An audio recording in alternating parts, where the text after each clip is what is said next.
Aerate today to ensure a healthy head start for your lawn next spring. Go to judsonirrigation.com or call Judson Bylene 402-420-6277. Are you ready for a new opportunity? Check out Sandhills Global. Join a dynamic team where your skills are valued and your career can soar. We offer full-time positions with a 4.5-day work week, competitive pay, excellent benefits, and a positive work environment. From IT and marketing to sales and finance, we're looking for talented individuals just like you. Apply today at sandhills.jobs and take the first step towards an exciting future. That's sandhills.jobs. Don't wait, apply now. Hi, Sean Callahan here for Koppel Chevrolet GMC. This month kicks off Koppel's 50th anniversary sale. We're celebrating 50 years by offering an additional $500 discount to the next 100 customers that buy a new vehicle. This is in addition to the huge savings already in place. You can take an extra $500 off our discounted price, or we can cut you a check on the spot. Celebrate with savings and see why customers have trusted Koppel since 1975. It's our way of saying thank you for all these years. M Suits Clothiers, Lincoln's favorite men's store. Family owned and operated, located 1 block south of 56th and Pine Lake Road. Go bold this summer and fall with endless possibilities. Stop in now for the best selection on sweaters, outerwear, suits, sport coats, dress pants, and dress shirts. M Suits Clothiers, your menswear store. 93.7 The Ticket, Fox, KFXL weather. Sponsored by John Henry's Plumbing, Heating, and Air Conditioning. The Lincoln forecast for today, we'll see mainly sunny skies and it will be breezy. See an afternoon high around 87. Tonight, a slight chance of showers and storms. Otherwise, partly cloudy skies, below around 70. And tomorrow, we'll see mainly sunny skies. It'll be breezy and hot with a high around 93. I'm meteorologist Kyle Plecker for 93.7 The Ticket and theticketfm.com. Wall-to-Wall Wine and Spirits is your place in North Lincoln to go for all your needs in wine, spirits, and beer. They also have a large variety of cigars in their walk-in humidor, and they have a top-notch walk-in temperature-controlled high-end wine room. Plus, you can enjoy free samples from their tasting bar. There's only one place to go for all your needs for spirits and cigars. That's Wall-to-Wall Wine and Spirits on North 27th Street in Lincoln.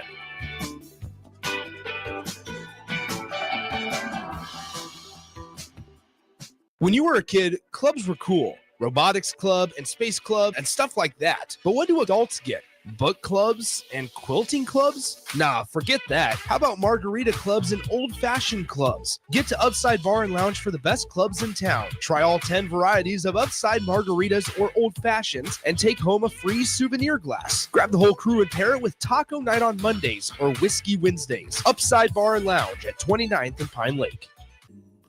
Rain, snow, or shine, John Henry's is here to keep your home's plumbing systems working properly no matter what kind of weather Nebraska throws at us. From unclogging toilets and drains to installing new water heaters and water treatment systems, John Henry's is your plumbing expert in the Lincoln and Omaha communities. Visit us at calljh.com or call John Henry's.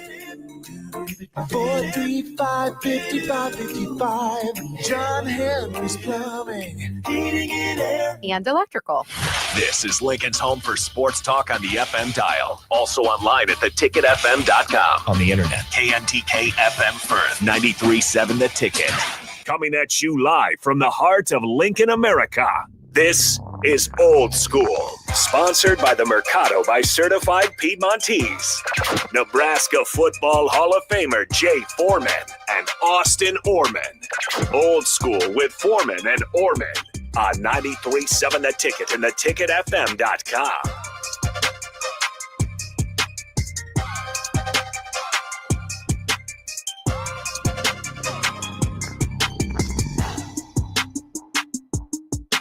Oh, welcome to it, Old School on a thirsty Thursday. Austin Norman, Jay Foreman, the crew with you on Old School with Foreman and Orman. Love for you to be a part of the show as always. 402-464-5685. Jay, a happy, beautiful, warm Thursday to you.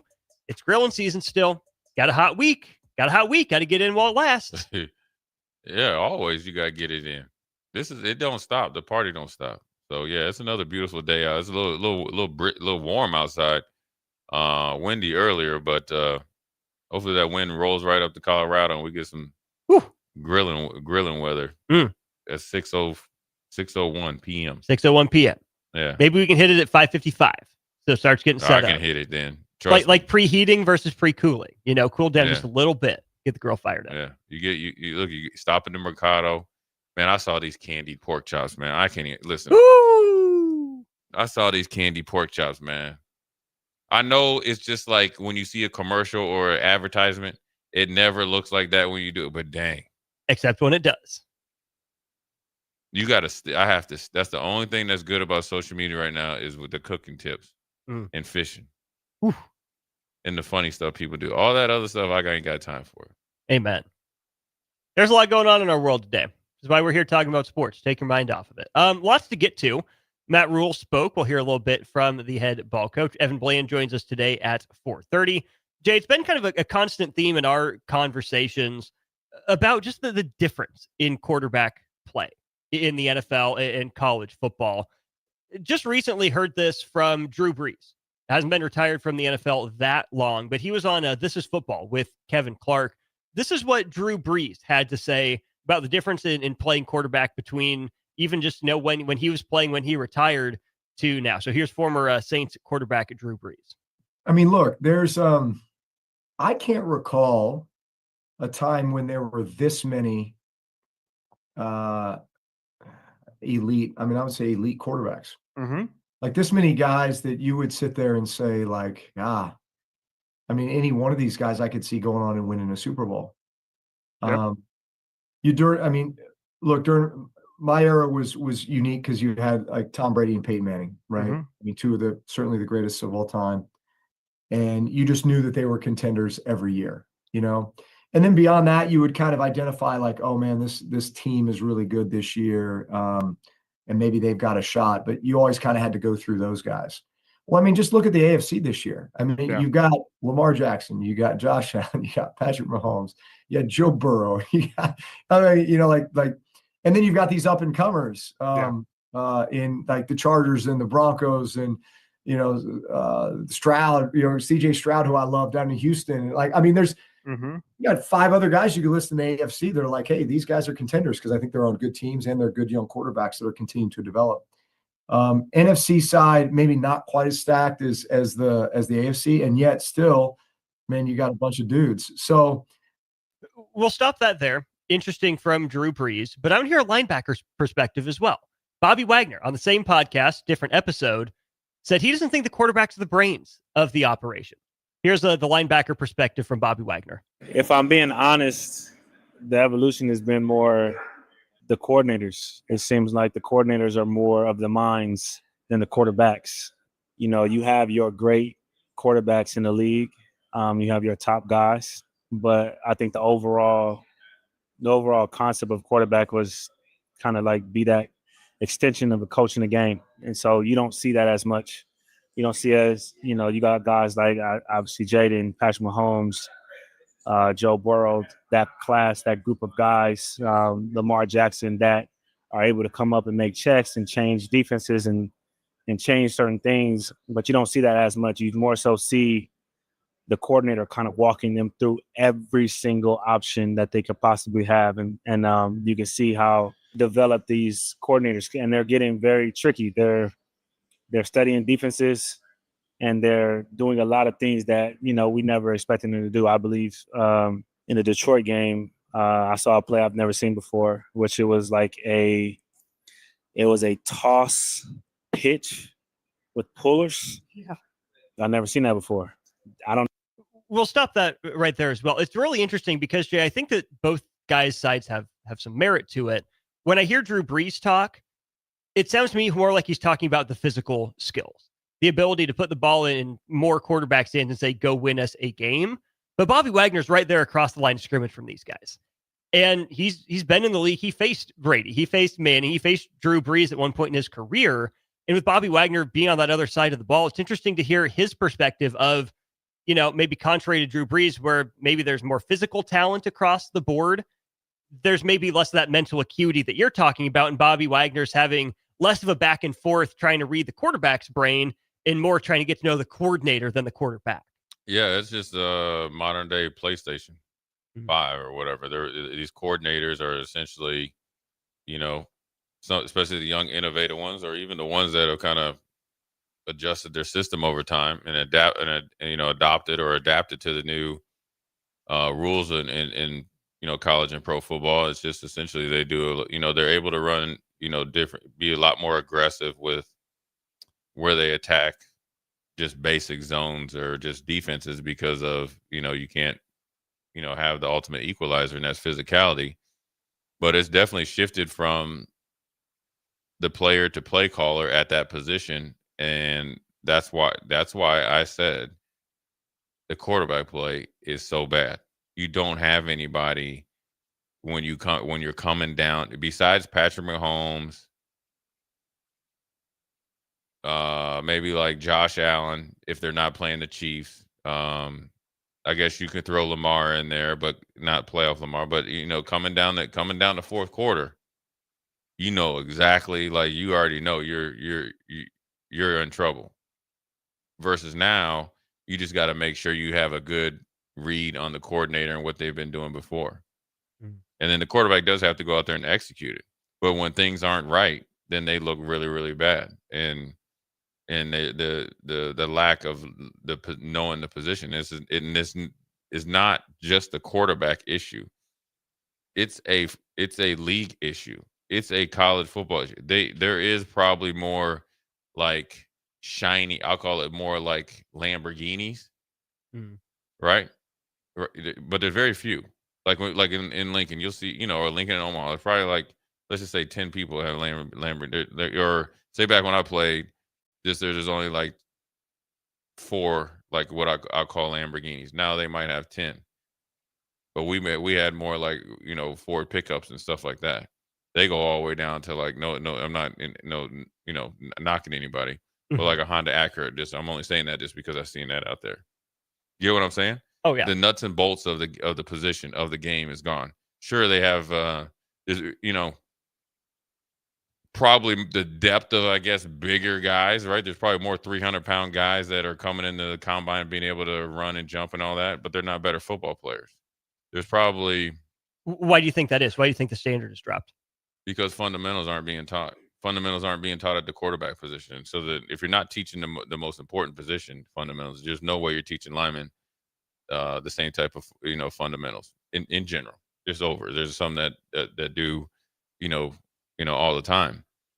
The emphasis on fundamentals, the emphasis on team play is gone. So if everybody's on an individual like type of mindset in a team sport, you're not doing the things that you need to do to win championships. Championships aren't on the forefront of people's mind. Winning isn't, and they're not individual things. Right, that's a team thing. Or a team thing. When most guys are walking around in a franchise or at a college, they're thinking about themselves solely. You know what I'm saying? And if they lose, they'll fake it. They'll oh man, that was tough. What they say, I'm gutted. No, you're not. As soon as you get home, you're like, man, make sure you get your tackles and all that stuff. Well, it's not on you to tell us you're gutted. It's on your teammates to say he took that hard and was better next week. But it'll show out over time. And and I keep saying, like, like every year I look at the combine, I'm waiting to see something at the linebacker position that's extremely extraordinary. You got to think, I saw Javon Curse do linebacker drills. You're not going to get any better than that. I've seen my man Mike Peterson. I've seen these guys. I went toe to toe with Joey Porter, a former wide receiver. So anything that they're doing isn't like not reinventing the wheel, right? Not reinventing football. Now there might be depth, and there's guys that it's a different game, and all that stuff, and all that. But I think overall the football play is not as good. That's why when you see the Nick Sabans, the Kirby Smarts, you hear Matt Rhule talk about we have to really, really harp coach winning football. That's because it's been glossed over. This started back when the whole RPO kind of, and I'm blaming. Chip Kelly. That and whoever was the Nevada coach when I was up that night and I saw Colin Kaepernick. I said, man, this dude looked like Forrest Gump running up and down the field. He was destroying people. Because I think that was Norvell.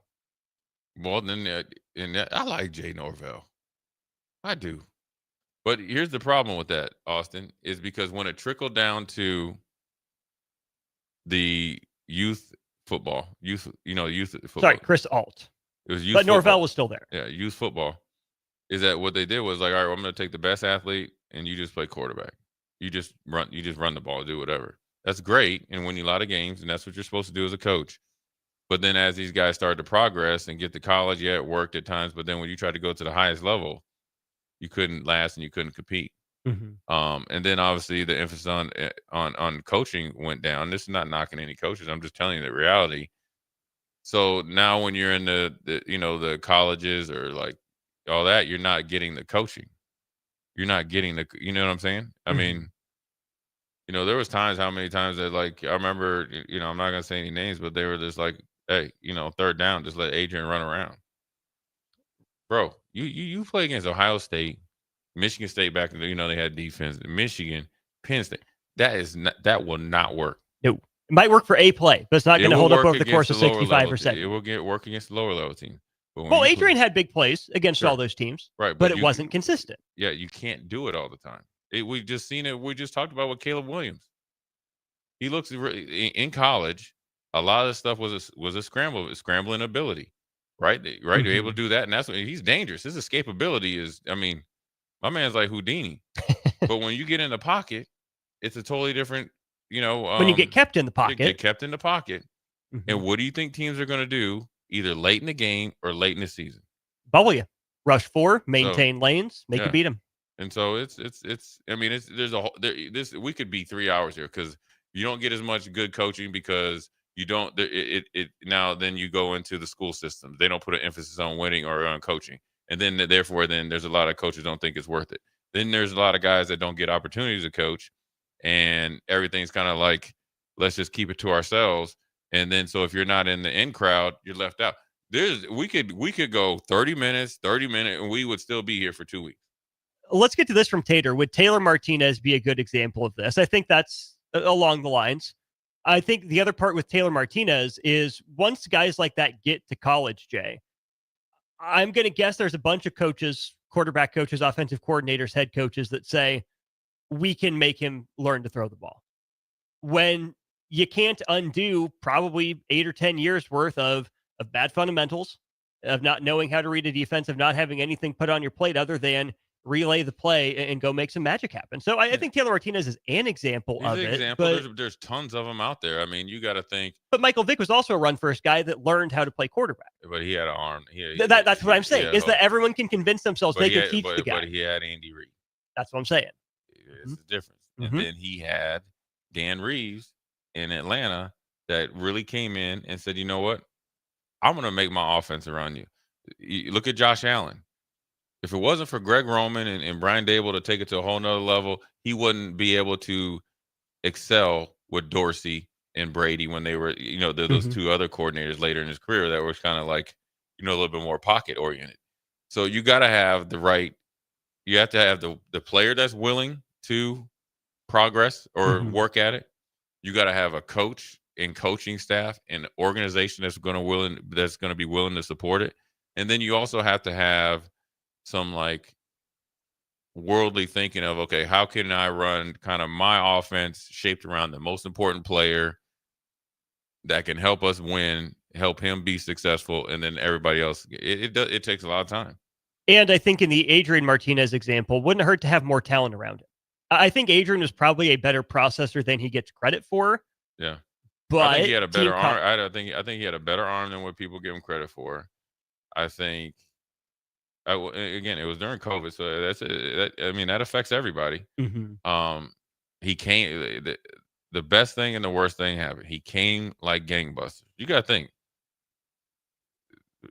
Scott took Adrian over Joe Burrow on purpose. Yeah, no, I mean, Joe Burrow was like, can I come here? Nah, that's all right. We're cool. So we'd rather get Adrian. But Adrian had NFL talent around him that first year. Devine Ezigbo, you had Spillman, you had Morgan, couple tight ends that went to the NFL, and the linemen, all the linemen as well. And you come in, and then you just, they don't have any take, and you just kind of like catch the Big Ten East or whatever. We're in the East. We're in the West. Excuse me, in the West by storm. Everybody's like, okay, there's something. He's going to go to the pros, and then those guys go to the talent around him go to the pros, and then you weren't able to kind of push him towards, being a pro and a pro Right. style quarterback, and you didn't win. So then, therefore, a lot of it was empty yards, Mm-hmm. and so it was. And you're not going to get talent around him when you don't win. Yeah, yeah. I mean, there's a lot of factors to it. I mean, I think now Adrian's showing you once, and I think Adrian. Here's the respect I got for Adrian is that now I don't like that he left, but that's his choice, and maybe he needed to do it, and that's his choice. I would like to see him be, here now, but that's not even the thing. I think he was able to go to the NFL, get some good work in, go to the UFL, and he's obviously worked on his craft at playing quarterback. You cannot deny that. And it's very hard for somebody at that point in his career to not, one thing they say is reshape your body, like they're talking about big Jordan Davis or something. Right. Another thing is like reshape the way you've been doing something. It'd be like me, I don't know. I mean, I guess, transition, go to like a strong safety or a defensive end. Like I've always played kind of I played outside linebacker, but I say I'm going hand in the dirt or whatever it could. I don't know what the equivalent would be, but it takes a lot of time. It takes a lot of, to be humble and to go and do some things. And so you kind of always wonder, what if,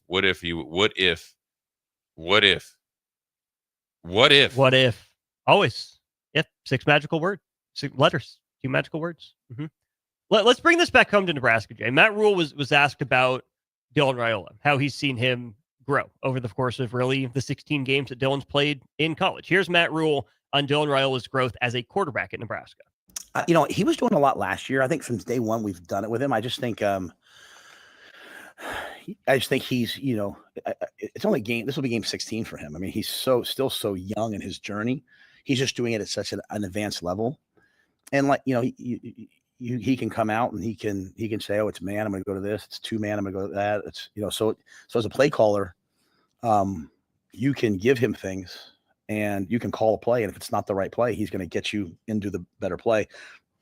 No, he's just not picking from whatever. I mean, they've given it to him but I think he did a lot of it last year. I just think that we've elevated it and we've added more things. And then the team's just a lot better. The offense, the guys, even the guys, were here last year, they're just playing a lot better. We're better up front. We're better at a lot of positions. So he can get the checks and guys aren't missing them. They're not we're just another year into it. I think where you see a lot of growth from him is in the flipping of protections too, because as I said, there's a couple steps to it. First, a lot of guys come out and they play quarterback. So who am I throwing the ball? And they get blitzed in the face, get hit in the face, and they have no idea. And then the next level up is to understand, hey, 2 guys come over here. I'm hot. I've got to get the ball in my hand. That's where a lot of guys play in college. The next step is, hey, I'm going to get hit. I'm going to check the protection, and I'm going to, protect myself. He's at the 4th step, and it happened after Iowa going into Boston College. Iowa did a great job. They kept blitzing the back, keeping the back in, and then he had no relief when the guys weren't open. And he started after that game going into Boston College. He was now flipping the protection, even when he knew there wasn't a problem, to the guy he thought was coming so that the back could get out. And so he's way up here right now. Last week, Akron brought a 0 blitz. They came all out and he kind of drifted to his right away from who he knew was free. And he hit Ja'Cory on a wide depart fade down the left sideline. So, sometimes even as you're watching the game, he threw the ball to Wood against Cincinnati, like on the 40-yard line, 45-yard line. He saw what the coverage was. He checked to a little screen, threw it to Wood, and hoping he breaks the tackle. Bonner gets tackled, goes to 4th through. That's when I decided to. I can't remember if I went for that one or punted that one, but I guess my point is you can call the play, you can call an aggressive pass play, and if he's going to get overwhelmed with the pressure, he's going to check to something to get you out of it. So I just think it's the same. It's all the same words as last year. There's nothing Dana didn't reinvent the offense. It's all the same things. It's just we try to do what he does well. We try to do what our players do well. And I think he's taking these things to another level in terms of, hey, call the play. I'll get you in the right play if it's not right. When you hear that, is that giving Dylan Raiola a leg up with everything Nebraska's putting on his plate in terms of helping him get to the next level? Well, yeah. Nobody would know more than, you got to take the head coach's word for it, and this is the one thing, I know Dylan. Obviously I'm not going to sit up here and act like I don't know him or nothing like that, but I do know this, right? Obviously he's a quarterback, way more high profile than when I came in, right? Obviously I'm a linebacker, so just by nature. But I do know one thing. The advantage that I had coming here, as far as football, it was night and day. Night and day.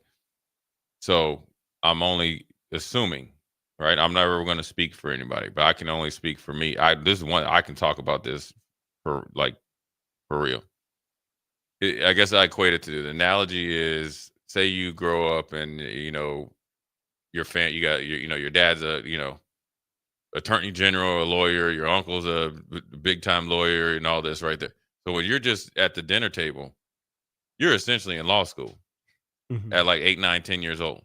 So this dude's probably been around football and seen football and been able, he's, I'm pretty sure they were pretty close with Matthew Stafford and whoever the quarterbacks were. He probably always wanted to be a quarterback. So he's probably been exposed to this type of stuff years prior than anybody else. That's why he's able to come in. He understands what work is, right? His dad and obviously his uncle both played, and I played with his dad. So, they know their family understands what type of work you need to be in just to be successful here. So he came in. So that also includes in your knowledge of football. And so he's been able to come in. First of all, you got to have a kid that wants to do it. All right. So he's obviously shown the want to. And then you got to marry that with, obviously a head coach and quarterback coach and everybody else that are okay with that. And that's what the best thing is, because now you're kind of in a relationship with the coaches. And I can talk about it as well as far as like with me and Coach McBride. Once I kind of started to really churn and learn and wanted more stuff in the defense, and then same with the pros, and so that's where he's at. He's able to kind of process things because his computer upstairs, he's like an iPhone 20 now. They ain't came out, and these kids. I'm just telling you, you're not going to throw a playbook at him, and he's going to be like, "Oh, I can't do it." And so, ability to change stuff and kind of be, well ahead, in a going into Boston College or whatever it is they see on a day-to-day basis has helped him be a leader from a quarterback standpoint.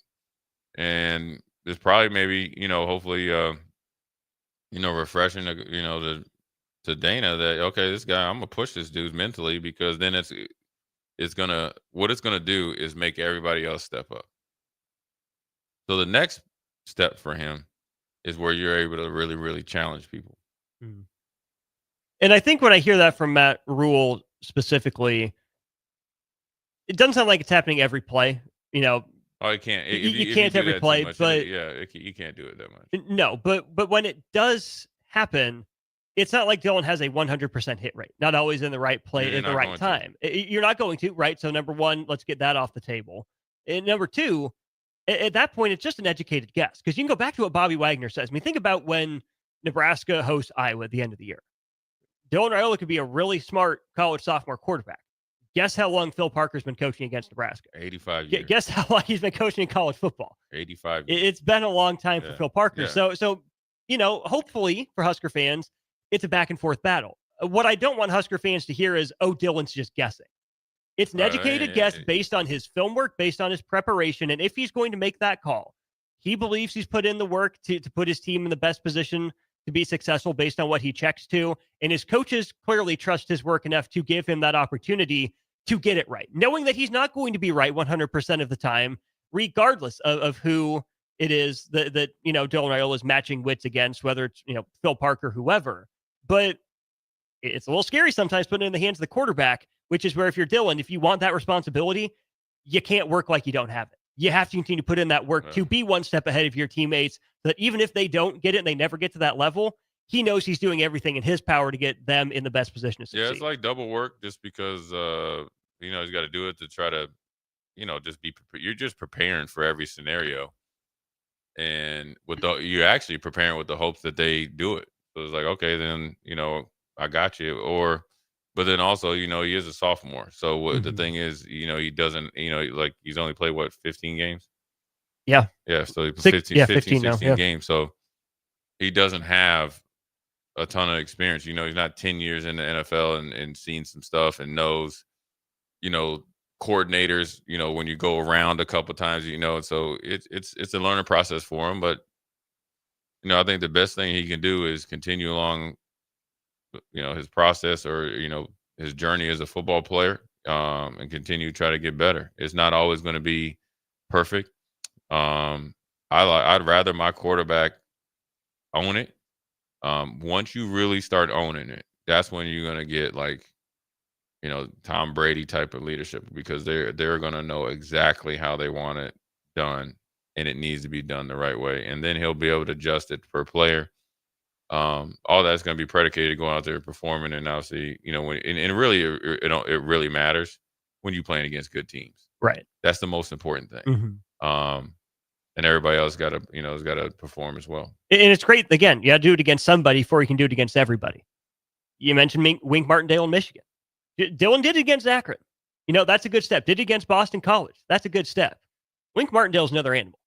That's a whole nother beast. Well, Michigan's going to have some athletes. I don't think I'm just going to tell you. I know people are going to get it's Michigan, and next thing you know, by Friday, we're going to be playing the big bad wolf and the Jolly Green Giant, but they're not a very good team. They're still going to have some athletes. They're going to be competitive. Wink Martindale I would say he will bring a blitz from Saturn. He will do it, and he will challenge these guys to play even better, and they'll be coming in and be confident. But I think as long as you respect the opponent and you go out there and play accordingly, you'll be just fine. We'll go ahead and take our first break of the show on that note. A little more from Matt Rhule coming up later on. It's been a while since we've talked NBA, and we got a couple really notable quotes. One from the commissioner, Adam Silver, one from former Dallas Mavericks owner, Mark Cuban. We'll get to that coming up here in our next segment. You're listening to Old School with Jay Foreman and Austin Orman. Download the mobile app and listen wherever you are on 93.7 The Ticket and theticketfm.com. Hi, Sean Callahan here for Koppel Chevrolet GMC. This month kicks off Koppel's 50th anniversary sale. We're celebrating 50 years by offering an additional $500 discount to the next 100 customers that buy a new vehicle. This is in addition to the huge savings already in place. You can take an extra $500 off our discounted price, or we can cut you a check on the spot. Celebrate with savings and see why customers have trusted Koppel since 1975. It's our way of saying thank you for all these years. Are you ready for a new opportunity? Check out Sandhills Global. Join a dynamic team where your skills are valued and your career can soar. We offer full-time positions with a 4.5-day work week, competitive pay, excellent benefits, and a positive work environment. From IT and marketing to sales and finance, we're looking for talented individuals like you. Apply today at sandhills.jobs and take the first step towards an exciting future. That's sandhills.jobs. Don't wait. Apply now. Feeling off lately? Struggling with your mental well-being can make everyday life harder, and it can also increase the risk of substance use. Early support can make a big difference. Visit myhealthymind.crediblemmind.com and take the free mental health check-in assessment. In just a few minutes, you'll get non-judgmental feedback, local resources, and next steps to help you feel more in control and supported. This message is funded in part by the CDC OD2A grant. This is your year, where your team takes it all the way. Win way more than bragging rights at Warhorse Casino, where your love of the game could put $1 million in your pocket. The Pro Football Frenzy is free to play with prizes all season long. Weekly cash prizes up to $1,000 cash, season-long leaderboards, and a chance to win $1 million. Only at Warhorse Casino. Wagers may only be placed on Nebraska-based teams when played outside the state of Nebraska. Must be 21 or older to gamble. Gambling problem? Call 1-833-BET-OVER. Advanced Medical Imaging is hosting their third annual Breast Cancer Awareness Walk on October 11th at 7601 Pioneers Boulevard. Hear inspiring stories from survivors, enjoy local food truck vendors, a live DJ, and other family-friendly activities as we unite to bring awareness about breast cancer. Check-in begins at 8:30 a.m. with the walk starting at 9. Register your team today for Advanced Medical Imaging's third annual Breast Cancer Awareness Walk online at amimaging.com. Let's walk for those we've lost, for those still fighting, and for a future without breast cancer. Big box stores are tempting for buying equipment for your high schooler in sports or for yourself in your sports leisures. But buying new is awfully expensive. Why not go somewhere with new and used options? Play It Again Sports has quality, slightly to gently used equipment, and 50% of their inventory is actually new equipment. And it's more than baseball, softball, and golf. They also have equipment for disc golf, fitness, hockey, and more. Plus, they're always buying products. Bring your gear you're done with and get trade money on the spot. Play It Again Sports at 48th and Vine. This just in, hot off the bench press. Planet Fitness has expanded strength equipment. Save $28 or more when you join today. We're raising the bar with these benches, and our hack squat will have you actually looking forward to leg day. Plus, we're still repping all the best-in-class equipment we've always had. There's no better time to get stronger. So join Planet Fitness today and save $28 or more. Just $1 down, $15 a month. Find your nearest club and join today. Deal ends September 12th. See Home Club for details. Big news, Nebraska. Love Omaha is now Love Nebraska. This is more than just a new name. It's a tribute to what Nebraska represents in the world of volleyball. It's still the same team with the same mission, led by players you know and love. Now backed by a new ownership group led by Jordan Larson. As Love Nebraska, they're entering an exciting new chapter, pushing for a championship title in 2026 and building new opportunities for the next generation of players across the state. They want you with them. Let's show the world how Nebraska plays volleyball. Join the movement at lovneb.com and sign up to become a Love Nebraska Insider today.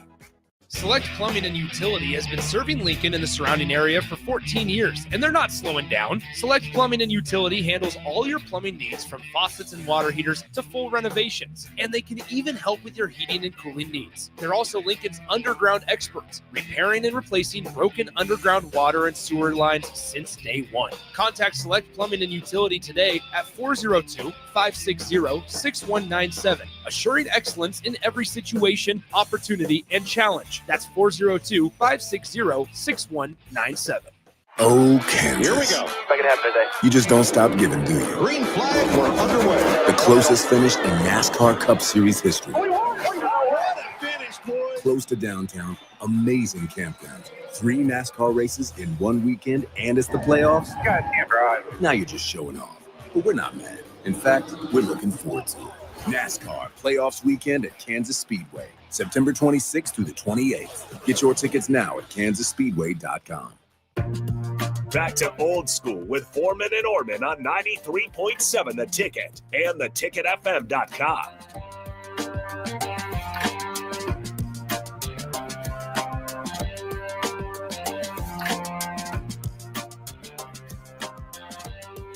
It's been a while since we talked some NBA on the show.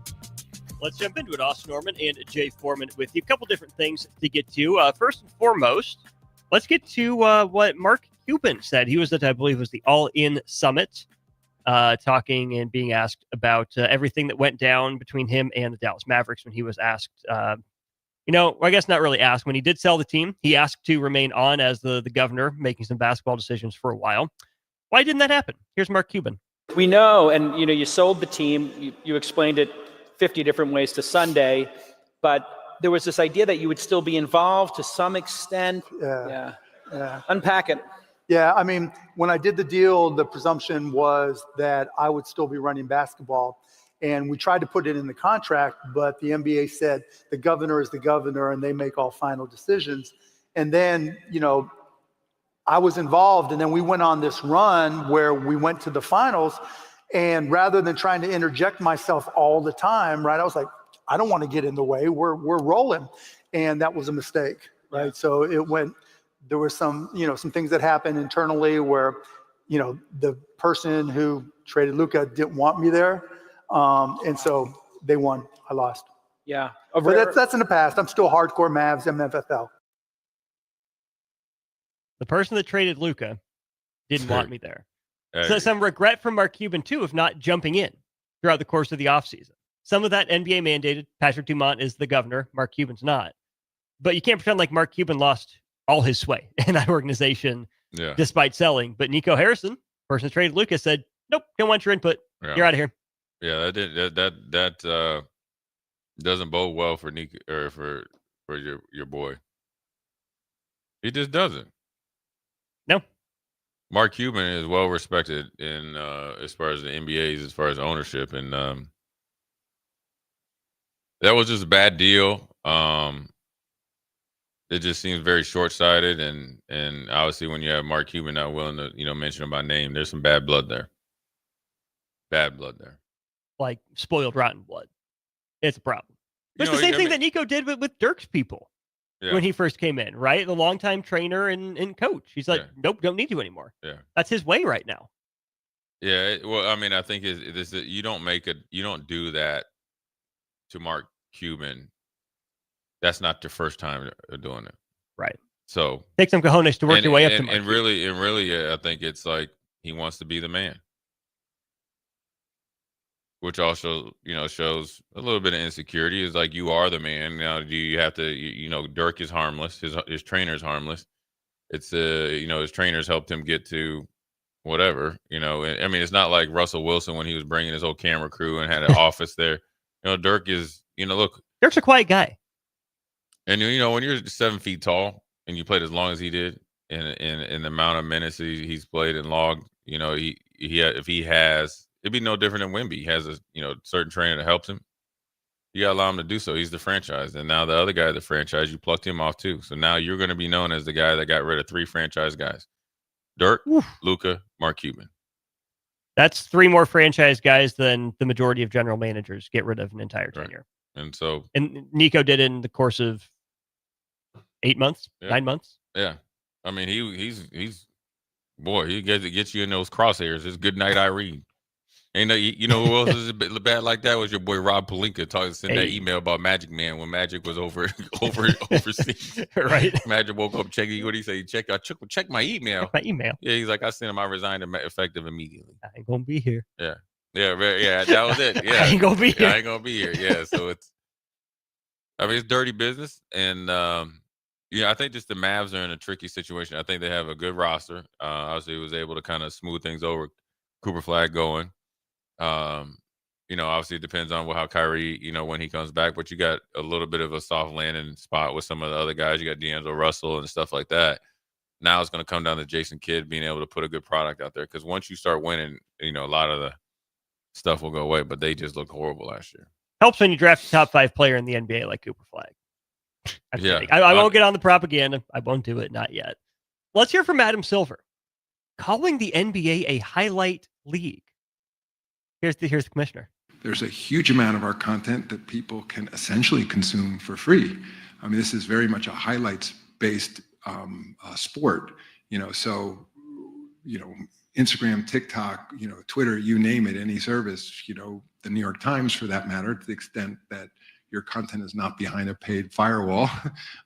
There's an enormous amount of content out there. YouTube, by another example, that is advertising-based that consumers can consume. How about that, Jay? In response to a question, what do you say to address the people who have concerns about the rising cost to watch their team every night? Well, there are plenty of avenues you can watch for free. It's a highlights league. Yeah, I'm not sure I love that tack from the NBA commissioner. I don't like it either, but it's the truth. I'm gonna get paid. The players are gonna get paid. If you don't want to pay it, get on YouTube. You're gonna see it anyways. That's just cold-blooded, man. Well, I think the prices are too high. I mean, I think you think of the new streaming deal that came out to watch every college football game or football games this year. It's along the same, but there's more. The reason why I'm saying there's more people that will pay it than not to pay it. I don't think that's true. Why not? Because we've seen that people aren't paying for it. Well, there's not enough people who are willing to pony up for Peacock, for Amazon, on top of their probably local cable package for a lot of these RSNs, that, that's what they're left to resort to. People that, I think that's just such an easy avenue. I get it. You got to get paid. Go get your money. Go get it. But Adam Silver doesn't even do the head nod toward, yeah, we know it's expensive. Yeah, we're looking into ways to keep costs down. He says, nope, sorry about it. You have all these free highlights. And here's the thing. The people that care to go in depth probably will end up paying more. Right. But you're going to have fewer of those people. I'm saying that percentage is going to continue to go down as costs rise, and you lose the casual fans who all they want to do is come home from work, and sit on the couch, throw on the game. Yeah, that's where the league grows. More so than, we talk about it all the time. We see people that post the cut-ups and talk about it for a living. But there are 10 times, if not more, people who just want to sit on the couch and watch the game. And have background noise too. Right. Yeah. Then talk about it for a living. And I think it's a very dangerous line for the NBA to walk when all you give them is the surface level highlights in the way in-depth stuff. Right. There has to be an achievable middle ground for people that care enough about their team that want to show up to 2-3 games a year in the NBA, but don't have time to do anything more than that. It's a hobby for them. It's just what they were raised to do, more so than the hardcore people or the clickbait people. Yeah, if you will. but the reason why you can say that right now, because they obviously know or project they're going to have enough people that they're going to make enough money. The only way that's going to change is when they're not making money. You just got to you have to intently listen to what he just said. It just strikes me short-sighted. It is short-sighted, but it's not short-sighted because them pockets is fat. For now. Yeah, for pockets now. are going to be fatter in the long run, I think, if and you then also find the middle he ground. also is realizing what the younger generation is. They're probably, I mean, they're probably looking at the younger generation. I can tell you right now. I mean, I coach them. I got kids that I coach that are in college right now, basketball, and coaching kids that are potentially going to go to college. Not one of them watch basketball. That breaks my heart, man. No, not breaks one. my heart. And I've been telling her, you need to watch basketball. It'd be good games. Mm-hmm. The NBA, yeah, they'll go right to like what Adam Silver said, and that's it. That's so horrible. I just think, but I think it's part of the social media life we live in. Football players are the same too. Everybody wants to do that. That's why you see them. That's what they want. And I understand, again, that the NBA has to go down that avenue to some degree, regardless of the league. Because that's the way the media is trending. That's what the people want. There go the people. I'm their leader. I must follow them and whatnot. But I think it would also be good if the league had some forethought in a different avenue of, we know this is what they want. We know that that's not sustainable long term. We've seen the negative effects that just watching highlights have had on our game. We project that, let's go even back to our first conversation of the day here, Jay, that if all we show them are the highlights, that's all they're going to chase and our product is going to get worse. Right. So, no, not everyone is going to sit down and watch the game. But for those that do care to be dedicated, or for the next generation of fans, whatever it is, it is our responsibility to provide them with access so that we don't fall into that trap down the line. And again, it's a Band-Aid right now. They need money. They need the infusion. They are clearly behind the NFL and arguably even behind college football. Right. In terms of national popularity. You got to get in where you fit in. You got to get your money. I'm not blaming them for that. But I hope the NBA has or is working on a plan to prevent us from having even more of the same conversations we've had about highlight culture in football, lack of quarterback play like we just talked about, in the End One mixtape culture that a lot of times we hear talked about in basketball. Yeah, it's only when you start affecting the pocket, the paychecks, then you'll get, you'll get some movement. But you would have to change the game, what's deemed important in the game. You'd have to really invest in the long-term betterment of the product. I don't know if they're willing to do that. Which is scary. Eric says people are just going to figure out a way to pirate it. Great strategy. Turn your fans into criminals. And that's that's the most Eric statement ever. I mean, you're right, but also, why are you making it harder for your fans to access your games? Why are you putting your fans at risk to access your games by making them figure out a way to pirate it? Well, look at the new deal with the football stuff, with all those different ones. But because everybody's making money, come one, come all, everybody getting money. They're gonna keep charging you until you stop paying it. Yeah, and so, everybody's instant gratification, and there's also the few people that want to, say you have people over your house and you want to watch a game or something like that. You mess around, you buy a subscription for $18.99, you forget about it for 4 months. Mm-hmm. So how many people is that? There's $76 that you're not thinking twice about. Right. The NBA says, thank you very much. Yeah. Whatever. Ted says it's the same thing with MLB. I have a son who's played high-level travel ball since he was 9. He'll be on varsity on his high school team this year. I can't get him to sit down and watch more than one ending of a baseball game, even though he follows his team scores religiously on his phone. And I think there's a couple things there. Yes, it is the day and age. You'll check the scores on your phone. I will tell you this. I put myself in the top 3 of baseball fans here at the Ticket. It's hard for me to sit down and watch a baseball game. I'm not so fully invested in every pitch. I'm not tracking, what's the sequencing here? I can't see the positioning of the fielders necessarily from the normal broadcast shots. That's the stuff that I would like to follow. But if I'm watching baseball, for the most part, it's on in the background. Now, it's different when the Royals were in the World Series in 2014 and 2015, and I am hanging on every pitch because something's going to happen. But by the same token, I think baseball has made big strides in watchability and making the games go faster and cutting out the dead time. I think baseball is on the right path. We've seen viewership numbers rebound, but where I think Major League Baseball and the NBA have to get to, Jay, is a point where they look at what the NFL is doing with its media rights. I get that they're not as big as the NFL, but why does the NFL have so much money? Think about the networks they're on. Yeah. They are on linear broadcast television for everyone every Sunday. Sure, they have their partnership with Amazon for Thursday Night Football. Sure, they're on Netflix for the Christmas Day game, and so be it. That's another avenue. But what the NFL did, it carved out its niche where you have your 2 afternoon windows on both Fox and CBS. So there's 3 or 4 games on over-the-air linear broadcast television. And then you add NBC, another major power player for Sunday Night Football, ESPN for Monday Night Football. You every week, you are consistently on 4 of the biggest platforms in the country. The NBA and MLB can't say that. Right. Well, I mean, yeah, you're 100% right. They've essentially not only cornered the market, they monopolized the market, and that's why they're able to do some of the things they're able to, potentially get away with at times off the field. And so they advance their brand and their sport both here, in the U.S. and obviously globally, as we've seen, obviously, with different, countries. The first games are just, select games being played, while MLB, NBA, NHL all were kind of asleep at the wheel. So, you can't fault them for it. If you're just laying it out there and not progressing the product, then you're in a little bit of trouble. The NBA is in big trouble because after this crew of greats retire, there is nobody that is sustainable. Not right now. And either to be trusted, as we've seen, guys, or that wants to take that mantle, as we've seen with Ant-Man. Now you're stuck on stupid. Your best hope is Wemby. Yeah. And this ain't Star Wars. And my boy Coop. But and this is not Star Wars. It is not. Nobody's Princess Leia looking for Luke Skywalker.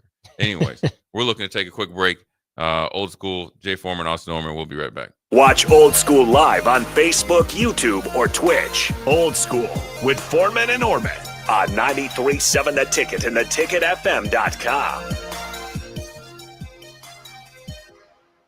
No cravings, no hunger pains, no struggle. Thanks to GLP-1s from Limitless Mail, weight loss is possible. Picture this. Your clothes fit better, your energy's up, your doctor's impressed, and your friends start noticing. Limitless Mail's GLP-1 program is medically monitored and changing men's lives. There's no better time than now to get on board. Lose the weight, better your health, gain your confidence without being hungry. Free consult at limitlessmail.com. This just in, hot off the bench press. Planet Fitness has expanded strength equipment. Save $28 or more when you join today. We're raising the bar with these benches, and our hack squat will have you actually looking forward to leg day.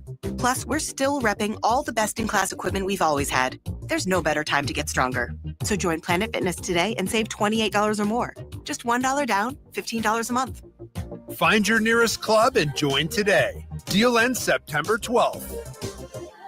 See Home Club for details. What's better than supporting your favorite radio station and eating delicious Nebraska-made products? Smoking Gun Jerky of Nebraska wants to highlight you, the listener, on the 93.7 The Ticket Wall of Fame at the store. Stop by the store at 48th and R in Lincoln and see their huge variety of small batch gourmet jerky. Or if you're not in the area and want to try some, go to smokinggunjerky.com and enter code EARLY for 10% off your purchase. It's the ultimate low-calorie, high-protein snack at Smoking Gun Jerky of Nebraska. Big box stores are tempting for buying equipment for your high schooler in sports or for yourself in your sports leisures. But buying new is awfully expensive. Why not go somewhere with new and used options? Play It Again Sports is quality, slightly to gently used equipment, and 50% of their inventory is actually new equipment. And it's more than baseball, softball, and golf. They also have equipment for disc golf, fitness, hockey, and more. Plus, they're always buying products. Bring your gear you're done with and get trade money on the spot. Play It Again Sports at 48th and Vine.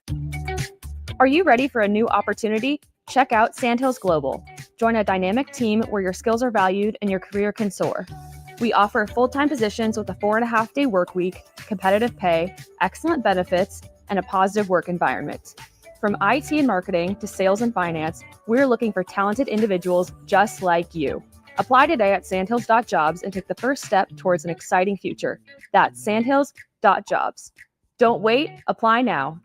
When your home fills up with family, Allo Fiber makes sure that space is a happy place for everyone. Allo Fiber experts install it all, and full service means step-by-step support, guiding you through everything so you can stay connected to what matters, and the family can always feel at home. Put the game on, and don't worry about your Wi-Fi calling a timeout. Better TV and internet service is one connection away. Call Allo at 866-481-2556 or visit allofiber.com. Empire Netting and Fence delivers top-quality netting and fence solutions. From major sports venues to backyard installs and everything in between, coast to coast. We take on tough jobs with grit, integrity, and a strong commitment to safety. Empire is growing, and we're hiring motivated people ready to grow with us. We build each other up, and we're building something big. Think you've got what it takes? Apply now at empire-fence.com. That's empire-fence.com. Are your feet just killing you and you feel like all hope is lost? Say goodbye to discomfort and hello to pain relief at Brown's Shoe Fit. They offer expert advice along with high-quality products to help you find the right solution tailored to your specific needs. Need a different width? Not a problem. Brown's carries a wide range of widths in store. Brown's Shoe Fit on 66th and Q in Lincoln. Follow the Huskers to the City of Angels when Nebraska plays at UCLA in November. Book your official Nebraska alumni travel package at huskerfantravel.com. Choose from 2 or 3 night options that include a hotel in scenic Santa Monica, an exclusive welcome event, game day transportation, and the official Husker Huddle pregame party. Add on your game tickets for an optional upgrade. Transportation to and from LA is not included. Join the official Nebraska alumni trip to see the Huskers play at UCLA. Spots are limited, so book your trip now at huskerfantravel.com. Back to Old School with Foreman and Orman on 93.7 The Ticket and theticketfm.com.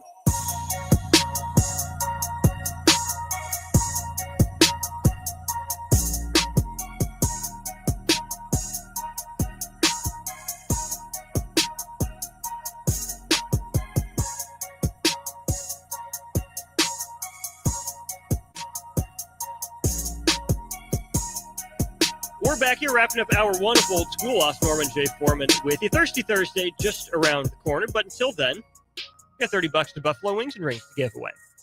Here's the question. We will do texter number 3. I know Jay doesn't like odd numbers. I'll make a texter horrible. number 3. My bad. But I'm going to give you a chance to answer the question, Jay. All right. In what year did Houston Christian begin playing Division I football? They Division 1? Well, they're FCS. 2013. Jay says 2013. No, I'm going to do 2014, just because. Because I did an odd number. You have to do an even number? Yeah. Okay, over, under, or push Jay's answer. Over would be they've been playing since before 2013. Under would be they have recently started play since 2013. Push would be that Jay nailed the year. 402-464-5685. Final answer was? What is it? What was your final answer? 2014. Jay says 2014.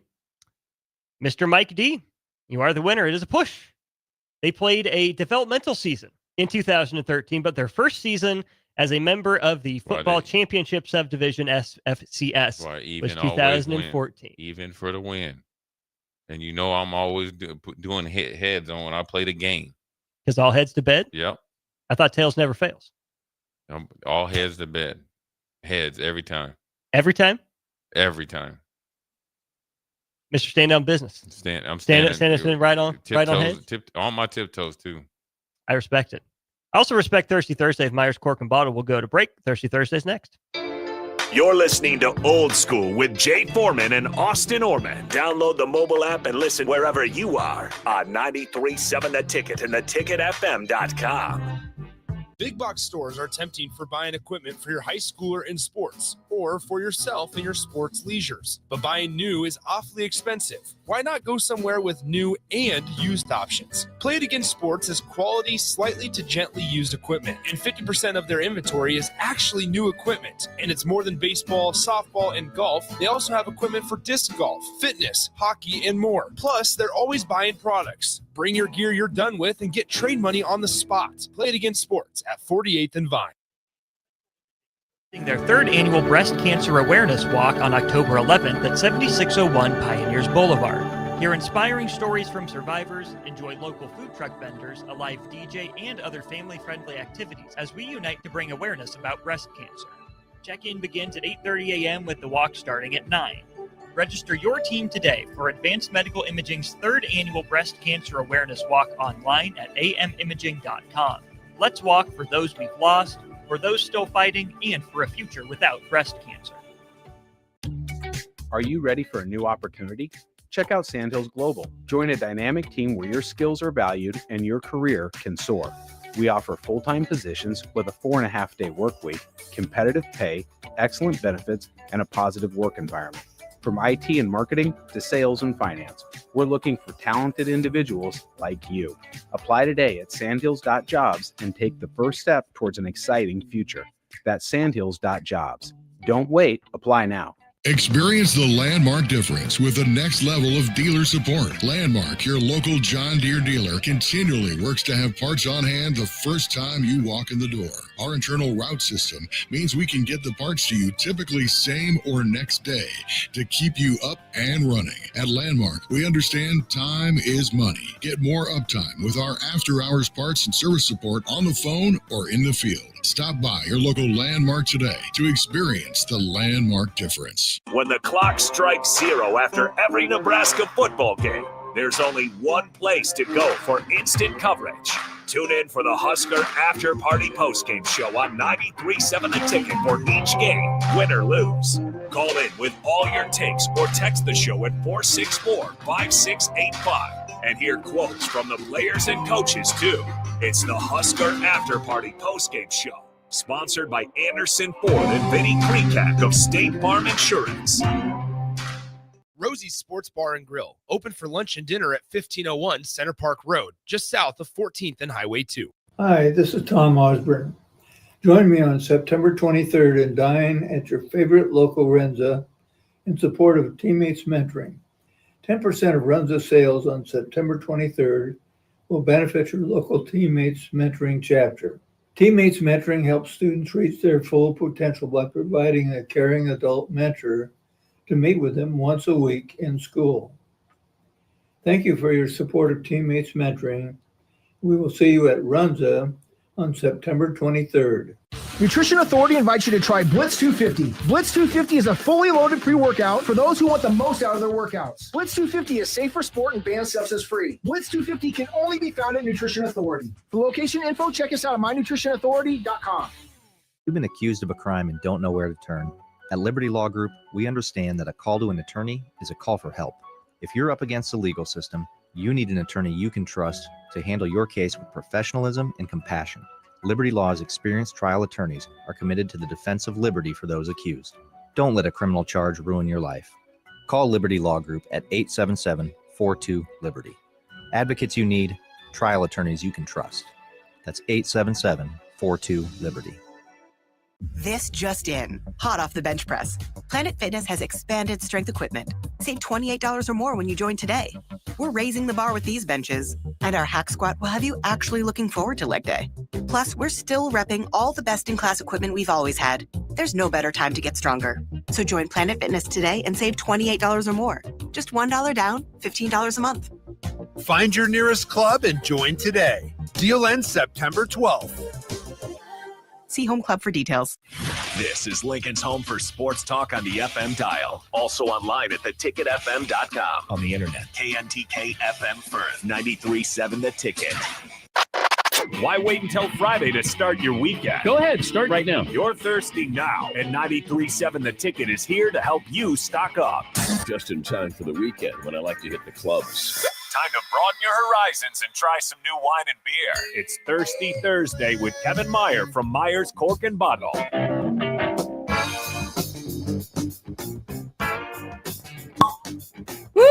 Beautiful. There it is. That one had some some friction. I struggle a little bit. But you See got my it. arm shaking? There we go. There we go. The dulcet tones of Thirsty Thursday. Kevin Meyer, Mars Corkenbottle, welcome back to the studio, good sir. Thank you. Thank you. I'm not Good gonna to lie. be here. I was a little concerned when you hadn't started unscrewing the corkscrew on the cork. I've done it enough that I can usually do it pretty quick, but that one pulled back a little bit, so there was a slight delay, but that's all right. Weight room, Kevin. Weight room. Yeah.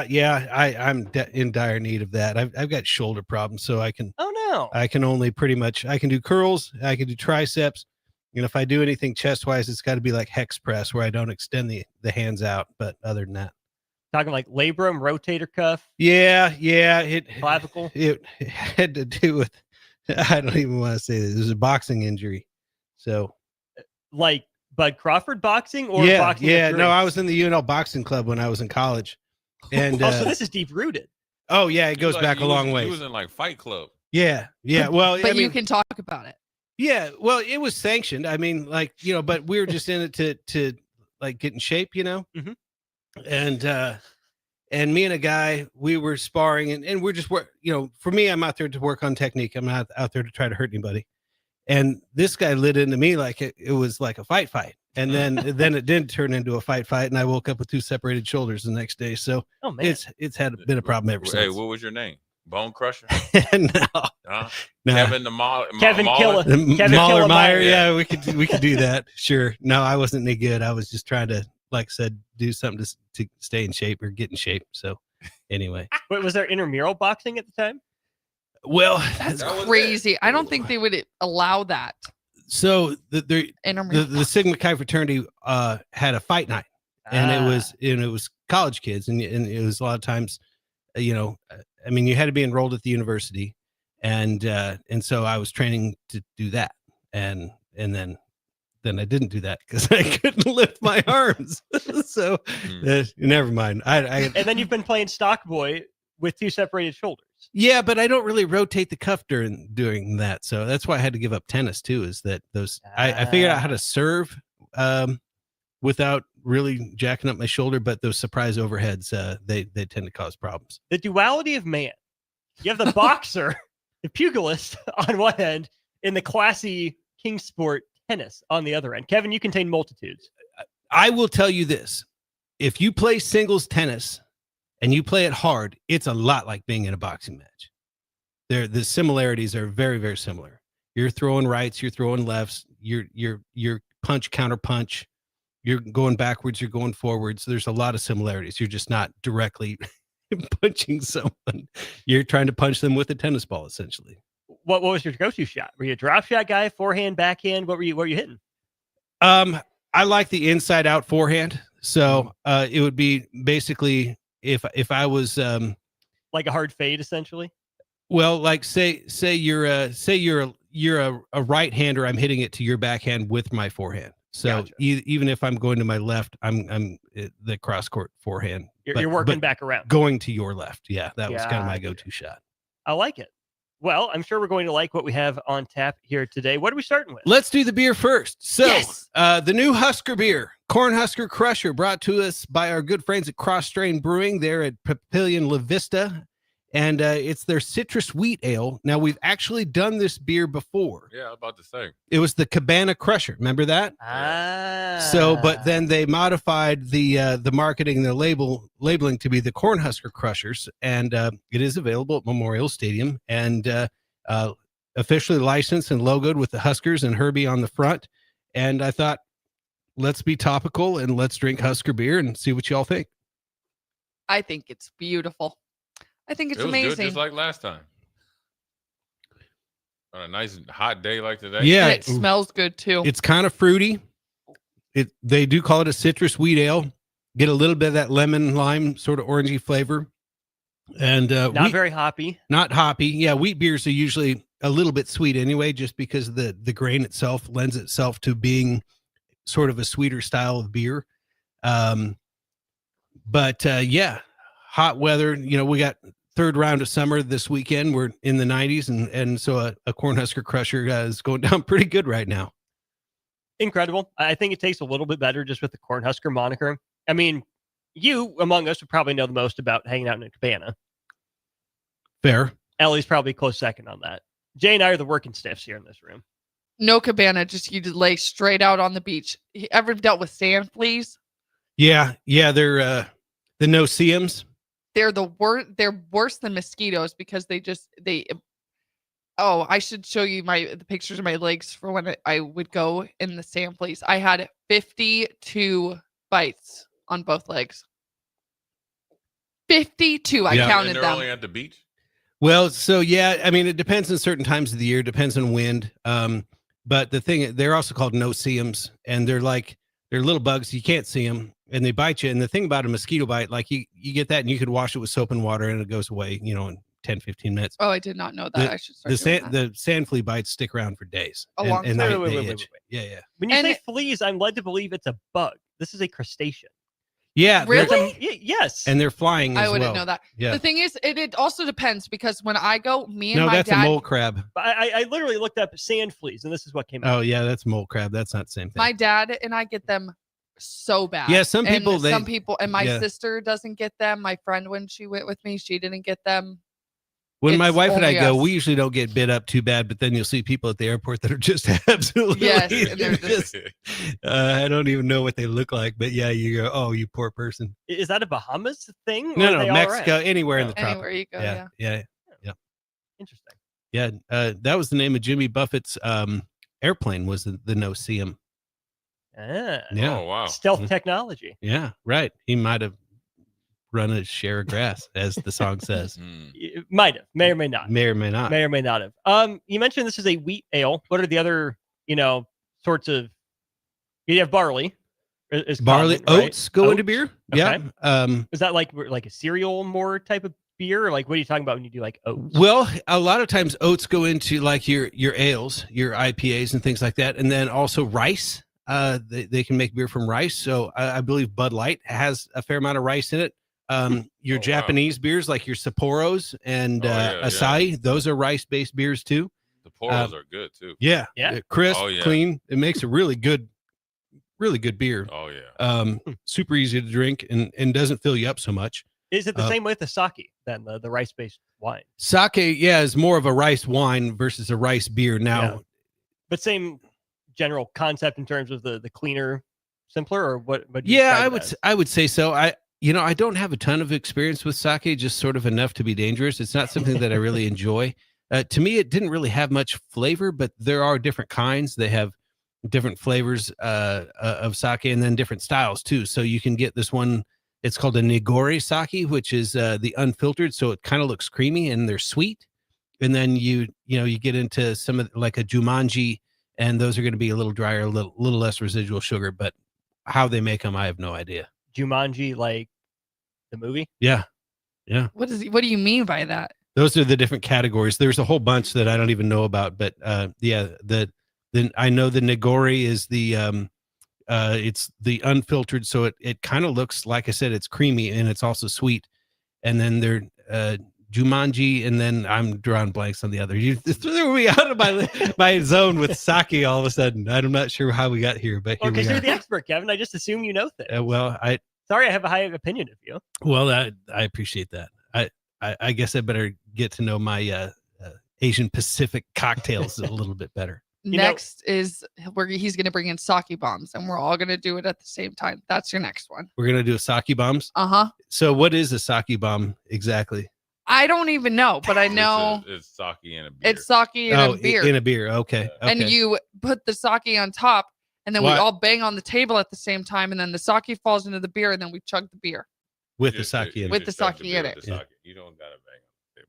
That's what they do. Yes, you have to bang on in Westland. Okay. I mean, I know This is a I'm universal familiar with the thing. concept of a bomb, like, in terms of, the others. I've just never done a sake bomb. So, but I'm open to it. We could certainly. We should do it. look into that. We can make it happen at some point. This is Thirsty Thursday. We've got Kevin Meyer, Myers Cork and Bottle in here, Ross Norman, Jay Foreman, Ellie Apfel along for the ride. And we're going to get into the wine here. And we got guilt tripped from the beginning with this wine. This is supposed to be Kevin's personal bottle of wine that we are now drinking. And I feel somewhat bad about it. No guilt trip at all. This was basically my own oversight is that I put a bottle in this box to take home, and then I forgot to put the Thirsty Thursday wine in there. So this by default became the Thirsty Thursday wine. So you're in for a treat. I will tell you, I saw Trig Point. I'm like, ooh, I know Kevin really likes that. Yes. So this is a family in Alexander Valley, which is on the Sonoma side of the Mayacamas Mountain Ridge. So the ridge separates Napa from Sonoma. And the family's name is Goldschmidt, is their last name. And this is done by a guy by the name of Nick Goldschmidt. And each one of the Goldschmidt kids got a different wine named after them from a single vineyard from the family estate. And when he was a kid, he was helping his dad sort of map out the vineyards. And so they're doing soil samples. They're looking at angle of incidence to the sun. They're looking at slope. They're looking at all kinds of different factors. And to him, it was all calculus. And so the trig point is the surveyor's tool. And so his dad would make him move the trig point to wherever he needed to next so they could map out these vineyards. And so his dad has since passed away. And so he made the wine called Trig Point in his father's homage. And it is a Cabernet from a vineyard called the Diamond Dust Vineyard. And so when you find a wine, especially a cab in Northern California, Cabernet, or excuse me, Napa Sonoma, cab is king up there. When you find a single vineyard, estate grown cab from that area, normally they're going to be north of like $75-$80 and then up into the hundreds. This one is on the shelf every day for I want to say 36. And speaking of boxing, punches above its weight class. It is a big boy cab without the big boy price tag. And so I'm happy to share it with y'all today. Well, we appreciate your generosity in sharing, Kevin. Kevin, what does it mean when I know it's good wine when it has the little lines to come down. What are the legs? Yeah, the legs. What does that mean? Basically, that's an indicator of the wine's viscosity. So essentially how dense it is, how rich it is. And so it isn't necessarily going to be an indicator of flavor, but it will be an indicator of flavor intensity. And so a wine like this that is more viscous, where those legs are going to be more well-defined, is considered a positive trait. It's also a positive trait in like dessert wines. Now, there are certain wines where it wouldn't necessarily be, like a Pinot Grigio. Those are wines from the very northern Italy, and they're meant to be very, very light. And so that one won't sort of streak down the inside of the glass like a wine like this will, because it's meant to be light. So like I said, it's not really an indicator of flavor, but it is an indicator of the wine's richness, the wine's viscosity. And you can really tell this wine was made by hand and not by a machine, because it has that. Plus, like I said, it's in the wine world, the better you can pinpoint exactly where the grapes come from, typically the higher element of quality control. So this one comes from a very specific vineyard within Alexander Valley, within this family's estate, that was made by one of the owners. So this is really good. It's one of my very, very favorite wines Kevin, in the store. Since we drank up your really, really good bottle of wine, let's pretend we didn't.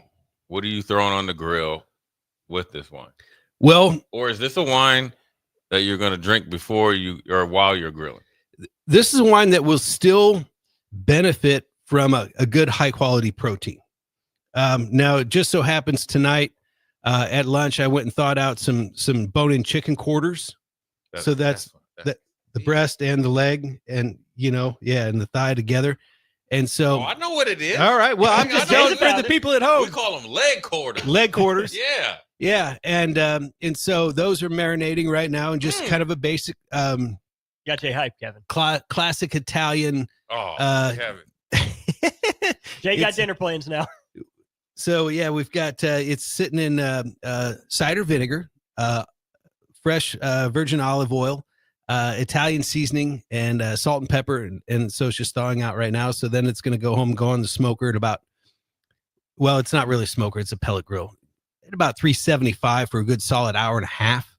So it, kind of more low and slow, so that skin gets really crispy, and then that meat just falls off the bone. And you're doing it big. Boy, that Thursday night football game gonna be off the chart. Oh, yes, it is. And then I'm going to finish off this bad boy in the process. Man, I like what you're doing. I like what you need to come out, man. I definitely like how you get down on the grill. Kevin, did you hear that Jay resolved his grill situation, or is in the process of doing so? Oh, no, I did not. Give me an update. We did it. Well, right now the rec tech is the leader in the house. Yeah. Right now, I haven't went back. I haven't went by the place you told me. Yeah, Yet. the Rubidoux. Yeah. Yeah. So I haven't went by there yet, but I'm easily influenced. You need to go check it out. You'll be blown away. It's like a griller's museum. I know. I'm gonna probably go during the bye week so I can really get in. I don't want to be rushed. I want to go in there and relax. Yeah, I think they are. Yeah, Take it go, all in. Go on a bye week. Go in. Noon, 1 o'clock on a Saturday. I think they're open till like 4 or 5, and so you can spend a good couple hours. And they're super knowledgeable. They've got great products.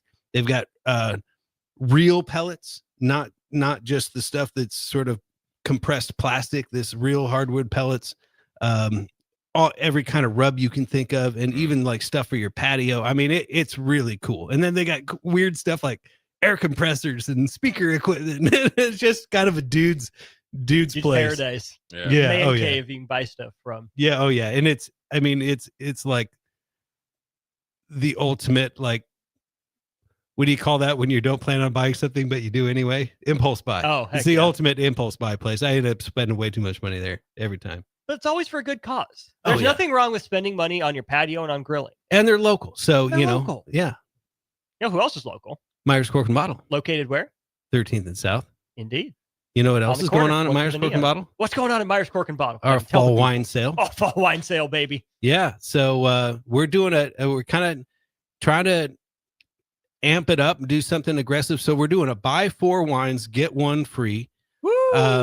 So the only caveat has to be the equal or lesser value. So you can't say, well, I'm going to buy these 4 $10 bottles and I want this $100 bottle free. That just doesn't make economic sense. But so it's a way to sort of stock up and get a really, really good deal. And stop down and see us and we'll take good care of you. Okay, walk us through the Kevin Meyer buy 4 get 1 free. What's their breakdown, red versus white, regions of the world that you're buying from? If you're designing the Kevin Meyer buy 4 get 1 free, what's kind of the general overview if you have some specific things? Well, I drink more American wines than what I do anything else. And so definitely it's going to be cab heavy. Including a Trig Point, I assume. Including a Trig Point. There's another one. It's from the Duckhorn Winery people, except it's instead of their Napa property, it's their venture into Columbia Valley. It's called Green Wing, like the teal duck, sticking with the duck. Same winemaker that makes their $100 stuff, but these are $28. Oh. So that's definitely in there. That's another really good cab. Ferrari Carano makes an excellent Merlot and a cab, but if I'm mixing it up, I'm going to do their Merlot. And then their Chardonnay is my wife's favorite Chardonnay, ergo my favorite Chardonnay too, in terms of bang for the buck. And then I think maybe I'm going to mix it up and do something Spanish. Hello. Yeah. I mean, hola. Hola. Yeah. Caliente. Yeah. Yeah. So, well, I mean, just their wines have this kind of unique smoky paprika thing going on. And so that lends itself with spicier food, especially stuff off the grill. So that would be kind of my go-to mix. No whites? Yeah, the Chardonnay. The Chardonnay's the white, sorry. Yeah, yep. No dessert wines or anything? No, I'm not really into the sweet stuff. So okay. I think it would be a mixture of like probably 4 reds and 1 white, maybe 3 and 2, depending on how warm it is. Fair enough. Before we get you out of here, Kevin, I mean, you're 2-0 so far on Thirsty Thursdays, picking winners for Nebraska. Where are you at the Huskers so far this year through 2-0? I feel good. Like I said, I'm remaining cautiously optimistic. Obviously, we're going to get the dub this week. Although you never want to look past anyone, just simply from a mindset standpoint. So I'm going to say, a 56-10 sort of type of a game. Again, getting a lot of the underclassmen and maybe the third stringers, second stringers, maybe even some walk-ons in the game. And then get ready for, I think, a very beatable Michigan team. But I think the only way that happens is if you stay in that current mindset where we're not going to let up. We're going to treat every opponent as if it's our do or die game and stay in the moment. And so that's the mindset I'd like to see. It's on the table. Huskers 2-0. And, of course, it's an early game. So if you're going to be tailgating, get yourself at Myers Cork and Bottle Friday night. Yeah. Or Huskers win. You want to celebrate at home. Myers Cork and Bottle on your way home. You're close to the stadium. You're close That's to right. downtown. Yeah, if you're heading to South Lincoln from from the stadium or vice versa, we're on the way. So stop and see us, take advantage of the buy four, get one free, or even just pick up a 6-pack, pick up, it's Bloody Mary season for the early game. We've got this great new Bloody Mary mix that they have like a dill pickle ranch Bloody Mary mix. There's another one that's got a spicy Diablo. We've got these cheese stuffed olives, Spanish olives. So yeah, we've got all kinds of stuff, not just wine, but at the same time, you can take advantage of our fall wine sale. There you go. 13th and South. Stop by Myers Cork and Bottle today or tomorrow. Don't wait till Saturday, but I guess if you have to, that's fine. Kevin, as always, good to see you. Thanks for coming in. Thank you, folks. I appreciate it. We'll go to break. Got Evan Blaney of the Omaha World Herald on the other side. Watch Old School live on Facebook, YouTube, or Twitch. Old School with Foreman and Orman on 93.7 The Ticket and theticketfm.com. When it comes to concrete, Stevens & Smith Construction doesn't stall. They go for the takedown. As Nebraska's full-service concrete contractor, they stay in bounds, hold inside position, and never forfeit quality. Whether it's foundations, flatwork, or concrete coatings, they elevate performance and pin down results that win every time. Stevens & Smith Construction is a proud sponsor of Takedown Tuesdays on 93.7 The Ticket. Because when it's time to wrestle with concrete, Stevens & Smith Construction slams expectations. Hi, this is Tom Osborne. Join me on September 23rd and dine at your favorite local Renza in support of Teammates Mentoring. 10% of Renza sales on September 23rd will benefit your local Teammates Mentoring chapter. Teammates Mentoring helps students reach their full potential by providing a caring adult mentor to meet with them once a week in school. Thank you for your support of Teammates Mentoring. We will see you at Runza on September 23rd. Are you looking to upgrade or improve the garage door on your home? This is Cameron Hall of Doors Plus. At Doors Plus, we guarantee to offer a wide selection of options from 5 leading garage door manufacturers as we deliver a free estimate, exact measurements, and rapid installation with a 3 to 5 week time frame. When you choose Doors Plus for your residential garage door needs, you'll work with our experienced technicians and be ensured that your new door seamlessly complements your home. Give us a call at 402-590-5800 or visit us online at DoorsPlusLLC.com.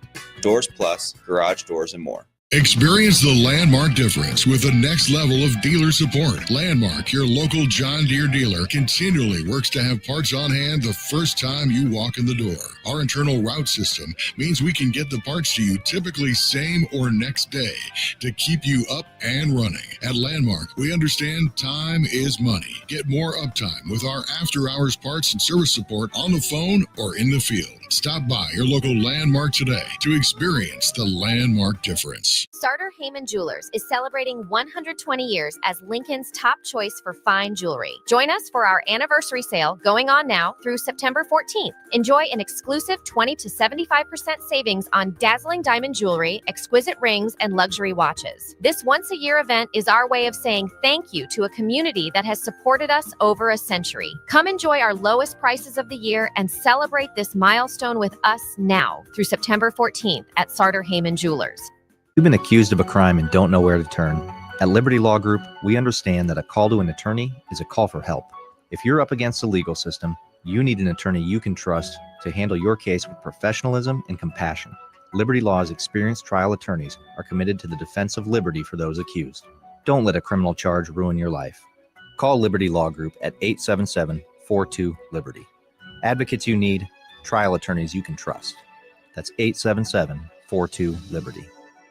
Constructors is now hiring for all positions with pay starting at $23 and up based on experience. Constructors has immediate job openings for mechanics, bridge builders, operators, and drivers. Start your new career today. Constructors offers great pay, health, dental, and vision insurance, paid time off, paid holidays, and so much more. Join the crew today and be a part of Nebraska's oldest paving company dating back to 1908. For a complete list of openings and to apply online, visit constructorslincoln.com. Advanced Medical Imaging is hosting their 3rd annual Breast Cancer Awareness Walk on October 11th at 7601 Pioneers Boulevard. Hear inspiring stories from survivors, enjoy local food truck vendors, a live DJ, and other family-friendly activities as we unite to bring awareness about breast cancer.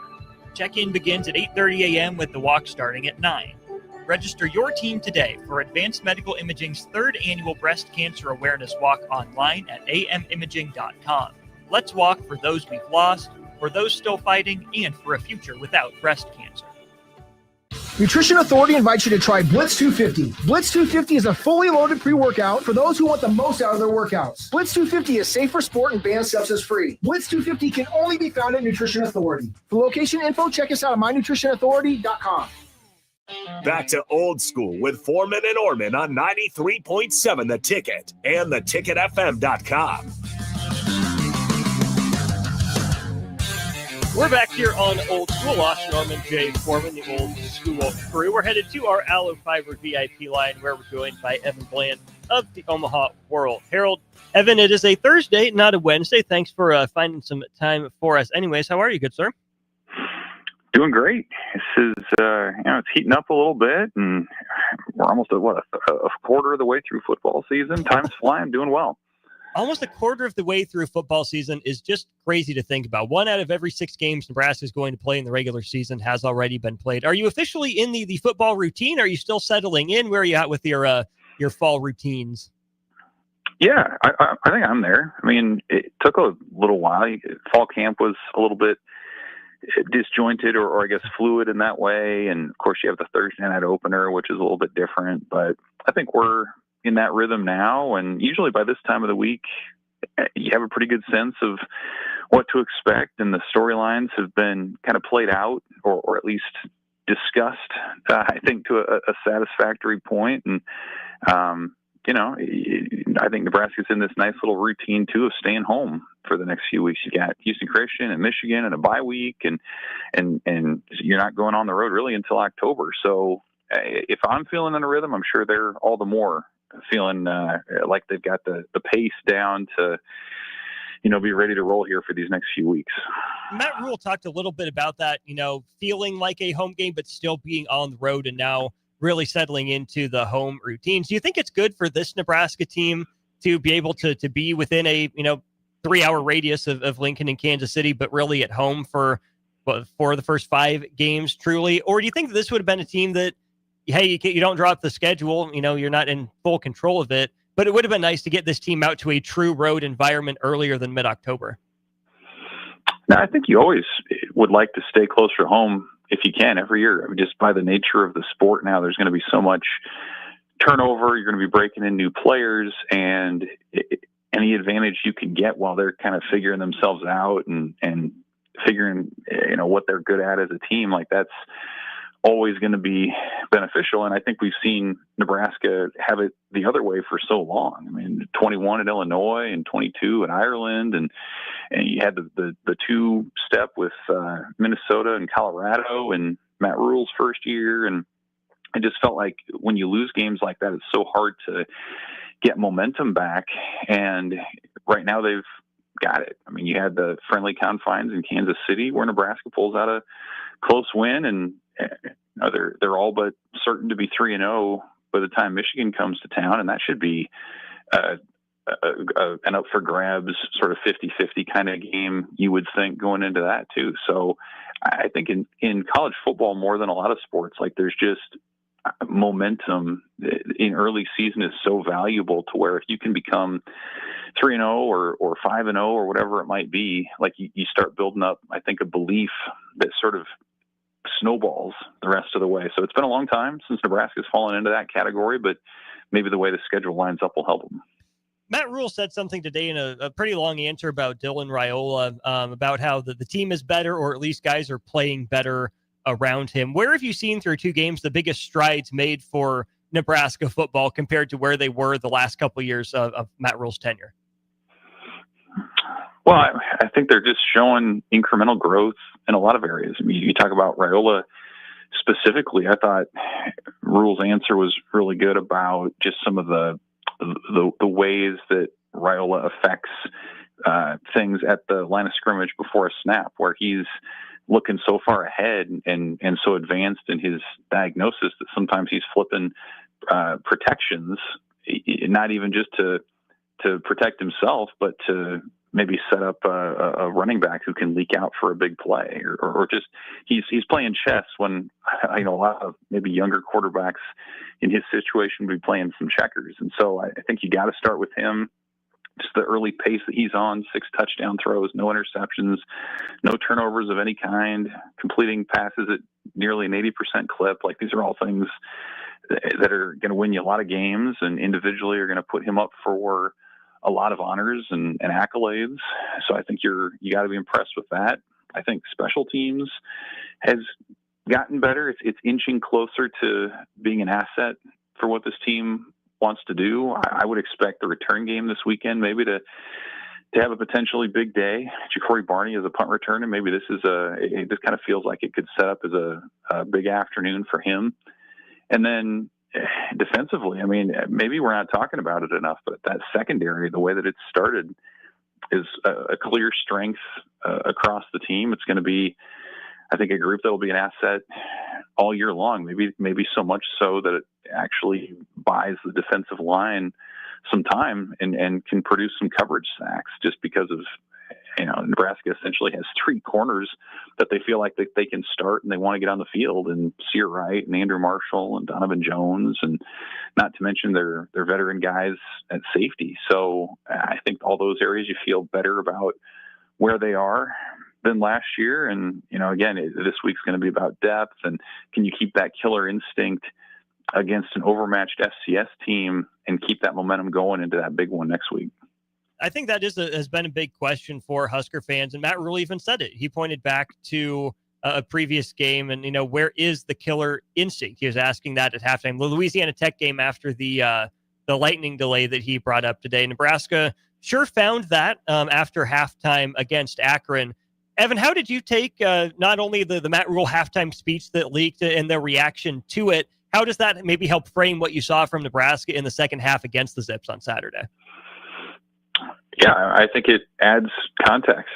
Absolutely. Where it's just in human nature when you're up 33-0 at halftime to say, okay, let's kind of go through the motions and kill some clock and not get hurt and get out of here and feel good about things. And that was not at all the message from Rhule. And you say leaked, and I guess it kind of was, but they knew what they were doing, putting that video out there, and that's sort of the next level mentality that you have to have, where you're motivated by an internal standard and not external circumstances. And past Nebraska teams have won those kind of games, but they haven't won them nearly as convincingly or played nearly as complete of a game, because I think you have a tendency to look at the scoreboard and relax a little bit. And so they got that reminder at halftime, and credit to the 2s and 3s and 4s on Nebraska's roster that came in and upheld the standard that they're trying to play to, and stayed crisp and didn't commit a lot of penalties and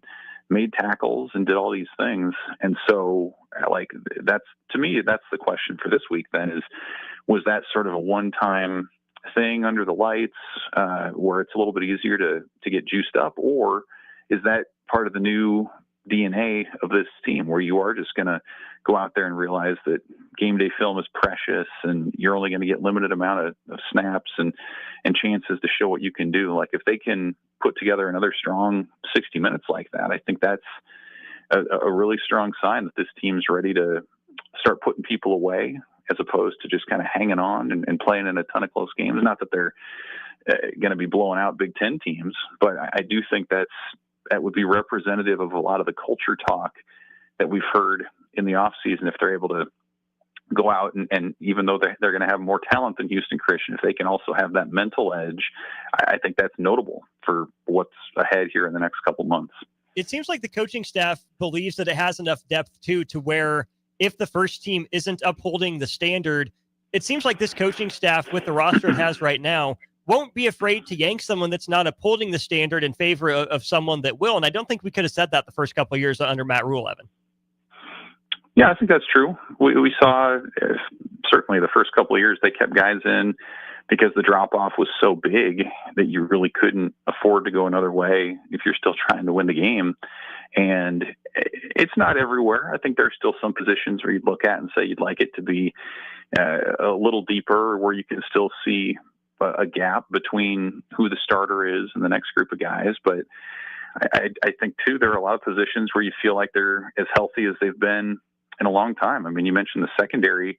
You can kind of name who the starters are going to be next year when a lot of the seniors are gone. Like, that's the sign of a good room. Kind of the same thing on the offensive line. Like, you have a pretty good idea of who those 5, 6, 7 guys are going to be in the next couple of years who we're not seeing a lot of right now. And maybe some of that depth shows up at other positions on Saturday. I think that's the other piece that you got to watch, is if the game gets well in hand or out of hand around halftime, like who after the break kind of can prove that they belong in that circle of trust, because you're going to get to a point in October or November when you're banged up or you're tired or you need to turn to somebody new.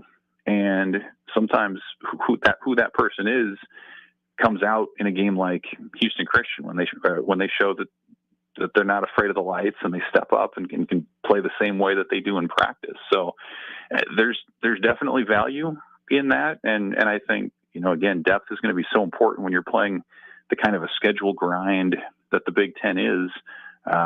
Any information you can have as to who you can trust in those big games later on is going to be valuable. We're talking with Evan Bland of the Omaha World Herald, covering all things Nebraska football right now in the busy fall season. But of course, Evan, Nebraska baseball also on your radar as well. You recently penned a piece, or typed a piece, I should say, in this day and age, about Nebraska baseball and what's kind of on the docket for that team as a fall practice. Is it officially underway or nearly underway? Yeah, second week, actually. Yep. Second week. Okay. So what's the plan for Nebraska here in the fall? What have you been seeing and hearing from Will Bolt's squad so far? Yeah, they're busy at it, and they're going to have a couple exhibitions here in the next month or so. They go to Wichita State, and then they have Omaha into Haymarket Park before the Red White, and that's the middle of October, as it usually is. And kind of in some ways, a similar theme to the past, where you're flipping roughly half your roster. That's kind of become common practice in the portal era. But I think this year if you're Nebraska, you're looking to fill some bigger roles, maybe, whereas a year ago, you kind of had an idea of who a lot of those guys would be. I mean, you talk about just the pitching. Ty Horn's probably going to be your Friday guy. But beyond that, it's going to be a lot different look than what they've had in the past. I think Cooper Katsky is a transfer who's come in from Miami of Ohio. You probably feel pretty good about his chances of being in that weekend spot.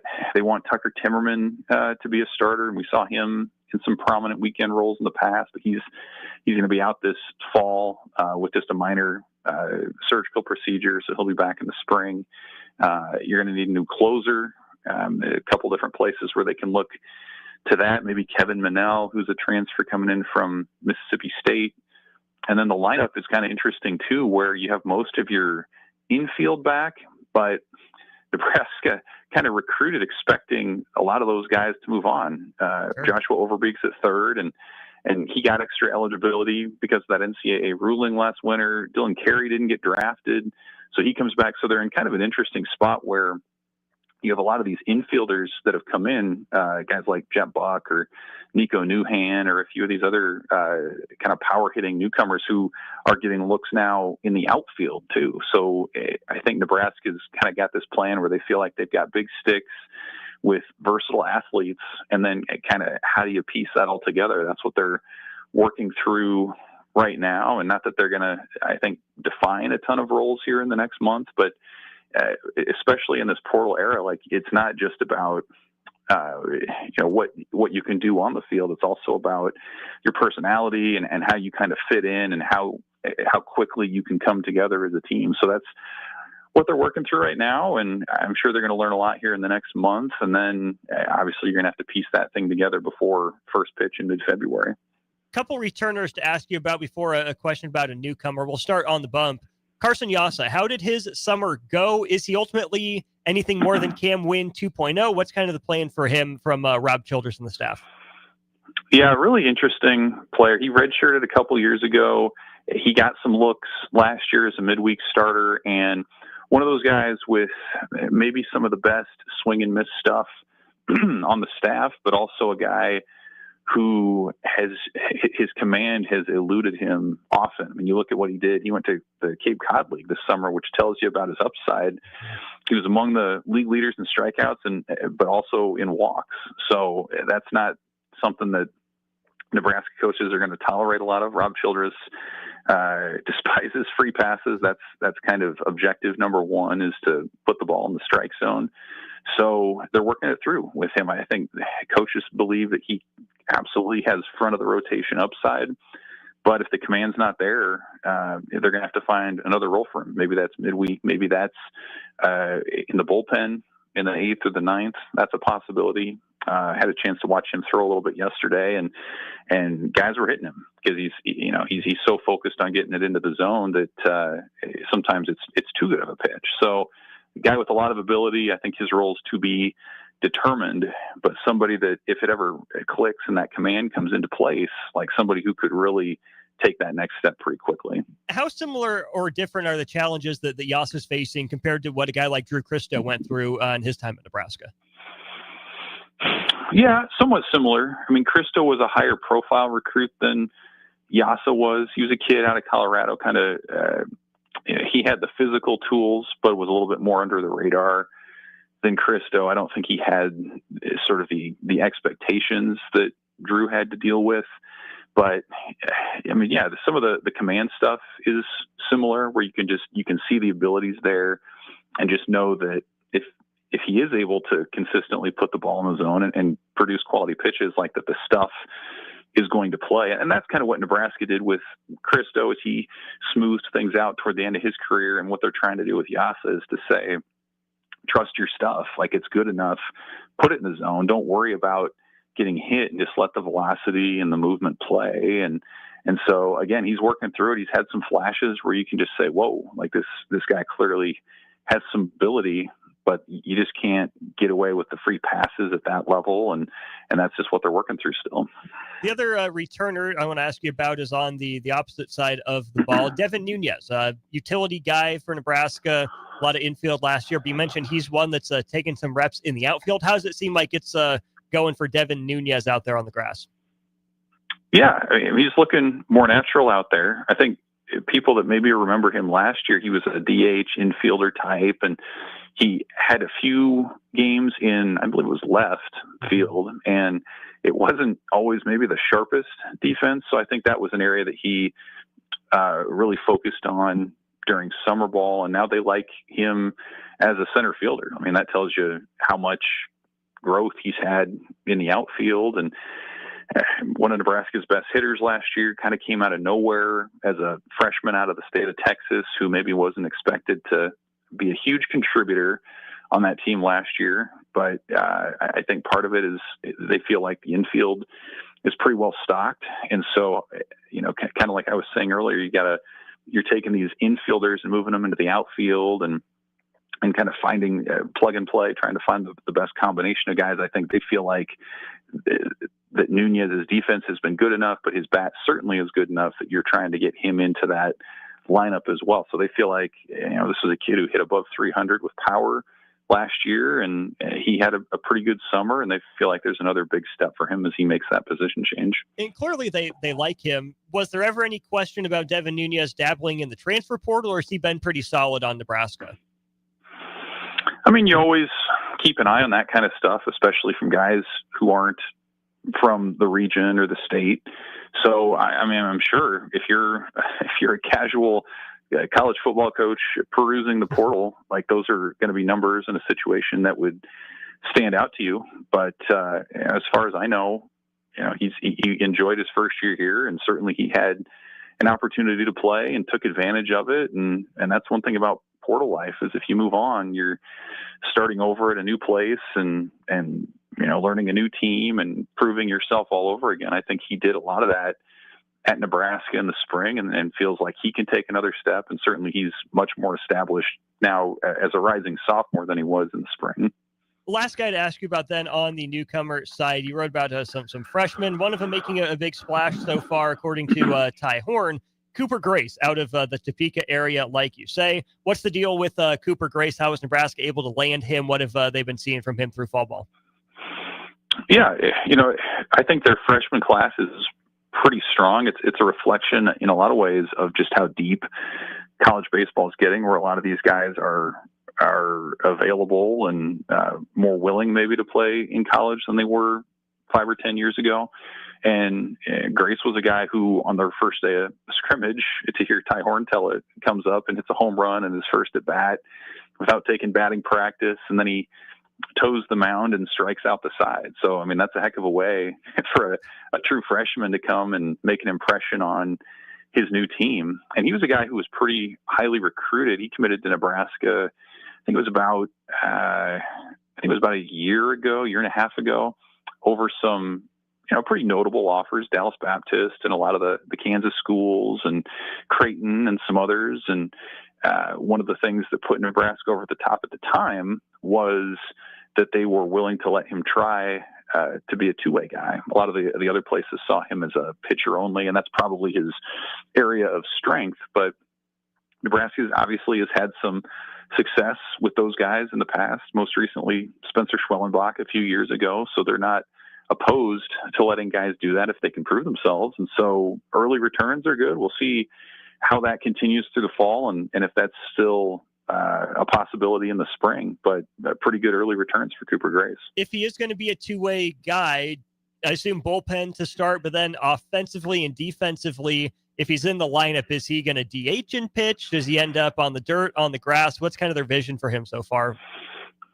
Well, when I talked to him when he committed, he felt like corner infield was probably where he would play if he ends up being a position guy. And first base is an area where you feel like that could be a possibility. And, they have a senior at third base and Joshua Overbeek. So that's maybe a possibility down the line if things really pop for Grace. Obviously, you could DH too. And then some of it kind of depends on what your role is as a pitcher. Like Nebraska's had guys over the years like Luis Alvarado or Colby Gomez who came out of the bullpen. And so then they were warming up between innings or had to come off the field positionally and that kind of thing. And sometimes they've had guys like Jake Myers who was a starter and just was a starter on those days and then was like a center fielder on other days. So I think that's part of what's going to happen there is you got to figure out probably his role as a pitcher first, and then you can build around that with his bat. That's Evan Bland of the Omaha World Herald, our guest here during Old School. Evan, appreciate your time here on a Thursday. We'll see you on the 6th floor on Saturday. Thanks, Austin. Evan joined us on our Allo Fiber VIP line. Allo is where they understand the importance of exceptional service with local heart. Also, the internet provider for the Nebraska Cornhuskers. Big shout out to the great people over at Allo. Check out Evan's work as always online at omaha.com and on Twitter at EvanBlandOWH. We'll go to break, bring Jay Foreman back in, wrap up hour 2 of Old School in a sec. You're listening to Old School with Jay Foreman and Austin Orman. Download the mobile app and listen wherever you are on 93.7 The Ticket and theticketfm.com. Load up on meat and more this fall at the Mercado by Certified Piedmontese. This week's specials through September 16th are $1 off ready-to-eat meals, 20% off all pasta, and 8-ounce grass-fed, grass-finished sirloins for $9 each. Plus, stop by for lunch on Fired Up Thursday at the Mercado East or Fired Up Friday at the Mercado North. Locations at 84th and Havelock, 30th and Yankee Hill, and now 85th and Old Cheney and Lincoln, or 168th and Maple in Omaha. Get to the Mercado today for the best meat in town. You've been accused of a crime and don't know where to turn. At Liberty Law Group, we understand that a call to an attorney is a call for help. If you're up against the legal system, you need an attorney you can trust to handle your case with professionalism and compassion. Liberty Law's experienced trial attorneys are committed to the defense of liberty for those accused. Don't let a criminal charge ruin your life. Call Liberty Law Group at 877-42-LIBERTY. Advocates you need, trial attorneys you can trust. That's 877-42-LIBERTY. When your home fills up with family, Allo Fiber makes sure that space is a happy place for everyone. Allo Fiber experts install it all, and full service means step-by-step support, guiding you through everything so you can stay connected to what matters, and the family can always feel at home. Put the game on, and don't worry about your Wi-Fi calling a timeout. Better TV and internet service is one connection away. Call Allo at 866-481-2556 or visit allofiber.com. Are your feet just killing you and you feel like all hope is lost? Say goodbye to discomfort and hello to pain relief at Brown's Shoe Fit. They offer expert advice along with high-quality products to help you find the right solution tailored to your specific needs. Need a different width? Not a problem. Brown's carries a wide range of widths in store. Brown's Shoe Fit on 66th and Q in Lincoln. Are you ready for a new opportunity? Check out Sandhills Global. Join a dynamic team where your skills are valued and your career can soar. We offer full-time positions with a 4.5-day work week, competitive pay, excellent benefits, and a positive work environment. From IT and marketing to sales and finance, we're looking for talented individuals like you. Apply today at sandhills.jobs and take the first step towards an exciting future. That's sandhills.jobs. Don't wait, apply now. Farmers know it all starts with the soil. At Carbon Connections, they're helping you unlock its full potential. Their high-quality humic acid improves nutrient uptake, boosts root development, and enhances soil structure, so your crops get more from every acre. But it doesn't stop there. With a full lineup of crop protection products, they help you reduce synthetic inputs while protecting yields and profits. Smarter inputs, healthier soils, better returns. It's time to grow more naturally. Visit Carbon Connections on Facebook or call them today at 402-947-1476 to learn how they can help your farm thrive. Carbon Connections, unlocking your potential. Constructors is now hiring for all positions with pay starting at $23 and up based on experience. Constructors has immediate job openings for mechanics, bridge builders, operators, and drivers. Start your new career today. Constructors offers great pay, health, dental, and vision insurance, paid time off, paid holidays, and so much more. Join the crew today and be a part of Nebraska's oldest paving company dating back to 1908. For a complete list of openings and to apply online, visit constructorslincoln.com. Empire Netting and Fence delivers top quality netting and fence solutions. From major sports venues to backyard installs and everything in between, coast to coast. We take on tough jobs with grit, integrity, and a strong commitment to safety. Empire is growing, and we're hiring motivated people ready to grow with us. We build each other up, and we're building something big. Think you've got what it takes? Apply now at empire-fence.com. That's empire-fence.com. Ticket listeners know a dream team when they see one. At Applied Connective, we've been in the game for 20 years and have developed a team of world-class leaders in all things IT. From cybersecurity and Microsoft products to physical security, audio-video, infrastructure, business phone systems, and anything in between. We'll help you leverage technology to become your most secure, efficient, and profitable. Head to our website to check out real reviews and testimonials and sign up for a free tech consultation. We can show you where you might be vulnerable, inefficient, or overspending. It's a game changer, and it's totally free. Claim yours right now at appliedconnective.com. Rosie's Sports Bar and Grill, open for lunch and dinner at 1501 Center Park Road, just south of 14th and Highway 2. Back to old school with Foreman and Orman on 93.7 The Ticket and theticketfm.com. We're back. We're wrapping up hour 2 of Old School. Still plenty to get to. Austin Norman and Jay Foreman with you. Big thanks to Love Volleyball Nebraska for their sponsorship of our final segment of the 4 o'clock hour now. Heading into the 5 o'clock hour and your drive home here, 93.7 Ticket. Jay, have a quote from a prominent Big Ten coach to read you. I told the team on Monday we're going to find out a lot about our team, how mature we are in terms of how we handle this week because we need to improve. We got people that need to learn how to do things like championship programs, do things day in, day out. You got to coach all the little things with this team. It's a little different than last year's team. We've got a lot of guys on this team that are new, that came from 500 type programs, and they don't know what they don't know sometimes. A lot of them are responding and getting better, but there's a couple of them that we got to find a way to reach. It's how we practice. It's meeting attitude. It's consistency and performance at practice. It's being locked in when you're not in there. We're only on the field like today, only an hour and a half. When you're not in there, I don't want to turn around and see 3 guys having a BS session. Practice is not a social event. Who do you think that quote is from?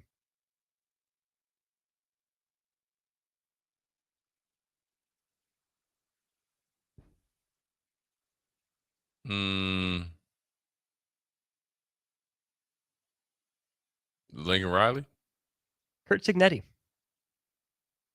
Oh, yeah. He was my second choice. Sounds a lot like what we've been hearing from Matt Rhule. Kurt Cignetti is saying the same thing. Tells you, number one, it's not just Nebraska. And number two, it's not just coach speak. It happens in every program when they taste a little bit of success. Yeah, especially with Indiana that hasn't had any success ever. Right. And then obviously last year was out of this world. So what happens is that sometimes as you win, or like, we won national championships, new guys come in and they think they're national champions.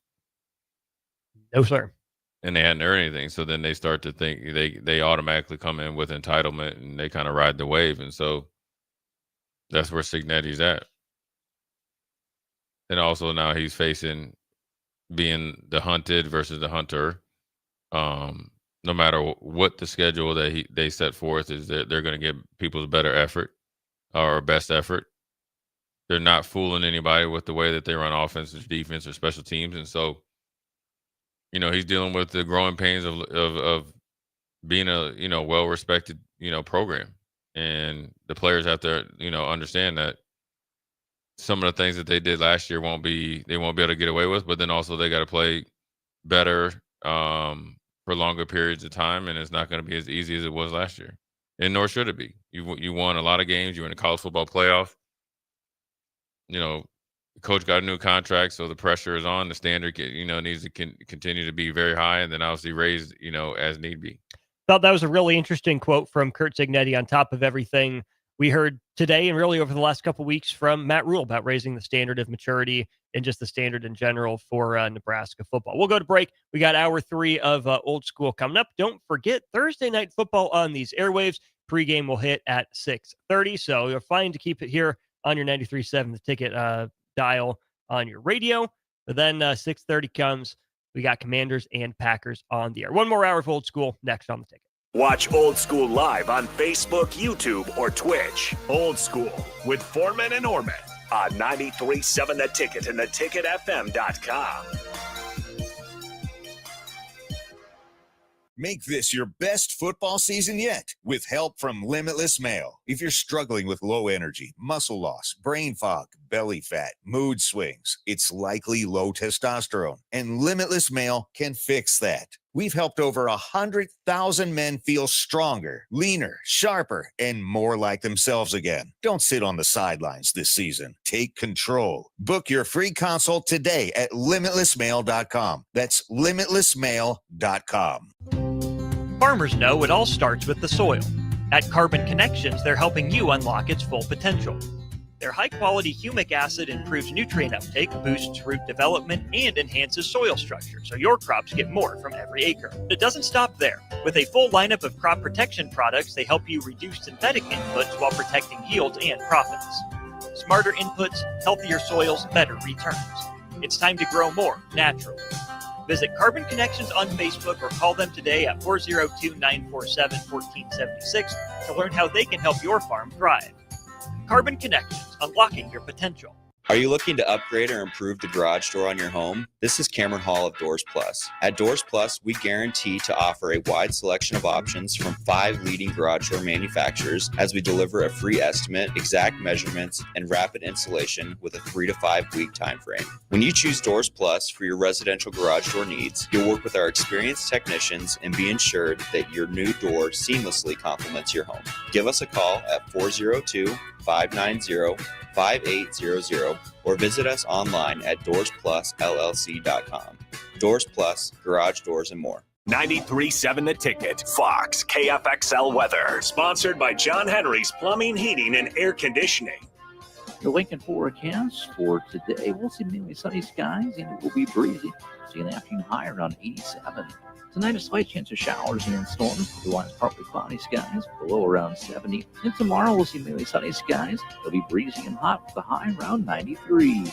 I'm meteorologist Kyle Flecker for 93.7 Ticket and theticketfm.com. Need a tractor that works as hard as you do? Whether you're baling hay or feeding cattle, a John Deere 6M or 6R from Landmark Implement is built to handle it all. And right now, you can get 0% fixed rate financing for up to 72 months on new in-stock models. That's 6 years with 0 interest on the tractor your operation depends on. Hurry into your local Landmark Implement or visit landmarkimp.com and experience the landmark difference. Ticket listeners know a dream team when they see one. At Applied Connective, we've been in the game for 20 years and have developed a team of world-class leaders in all things IT. From cybersecurity and Microsoft products to physical security, audio-video, infrastructure, business phone systems, and anything in between, we'll help you leverage technology to become your most secure, efficient, and profitable. Head to our website to check out real reviews and testimonials and sign up for a free tech consultation.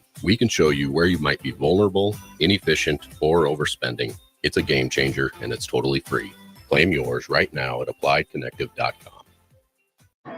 Big news, Nebraska. Love Omaha is now Love Nebraska. This is more than just a new name. It's a tribute to what Nebraska represents in the world of volleyball. It's still the same team with the same mission, led by players you know and love. Now backed by a new ownership group led by Jordan Larson. As Love Nebraska, they're entering an exciting new chapter, pushing for a championship title in 2026 and building new opportunities for the next generation of players across the state. They want you with them. Let's show the world how Nebraska plays volleyball. Join the movement at lovneb.com and sign up to become a Love Nebraska insider today.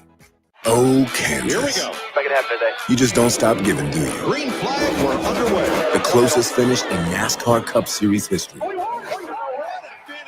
Close to downtown, amazing campgrounds. 3 NASCAR races in one weekend, and it's the playoffs. You guys can't drive. Now you're just showing off. But we're not mad. In fact, we're looking forward to it. NASCAR Playoffs Weekend at Kansas Speedway, September 26th through the 28th. Get your tickets now at kansasspeedway.com.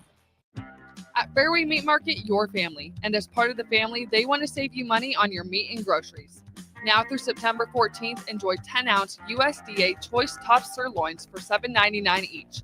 All natural 5-ounce pork ribeye chops, 5 for $5.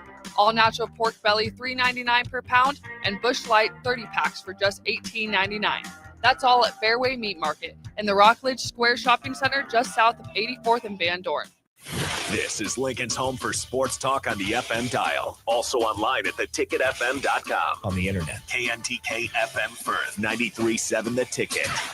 It's game on at Elway Power Sports of Lincoln, Nebraska's premier power sports dealership. Stocking top models from Can-Am, Kawasaki, Honda, Polaris, CF Moto, Suzuki, Yamaha, Indian Motorcycle, Sea-Doo, and Triton trailers. Score big on our massive selection of Can-Am side-by-sides with rebates up to $3,000 on select in-stock models. Elway Power Sports of Lincoln has you covered all under one roof with a large selection of side-by-sides, ATVs, motorcycles, and personal watercraft at their 27th and I-80 location. They can't wait to get you set up for football season. Coming at you live from the heart of Lincoln, America. This is Old School, sponsored by the Mercado by Certified Piedmontese. Nebraska Football Hall of Famer Jay Foreman and Austin Orman. Old School with Foreman and Orman on 93.7 The Ticket and theticketfm.com.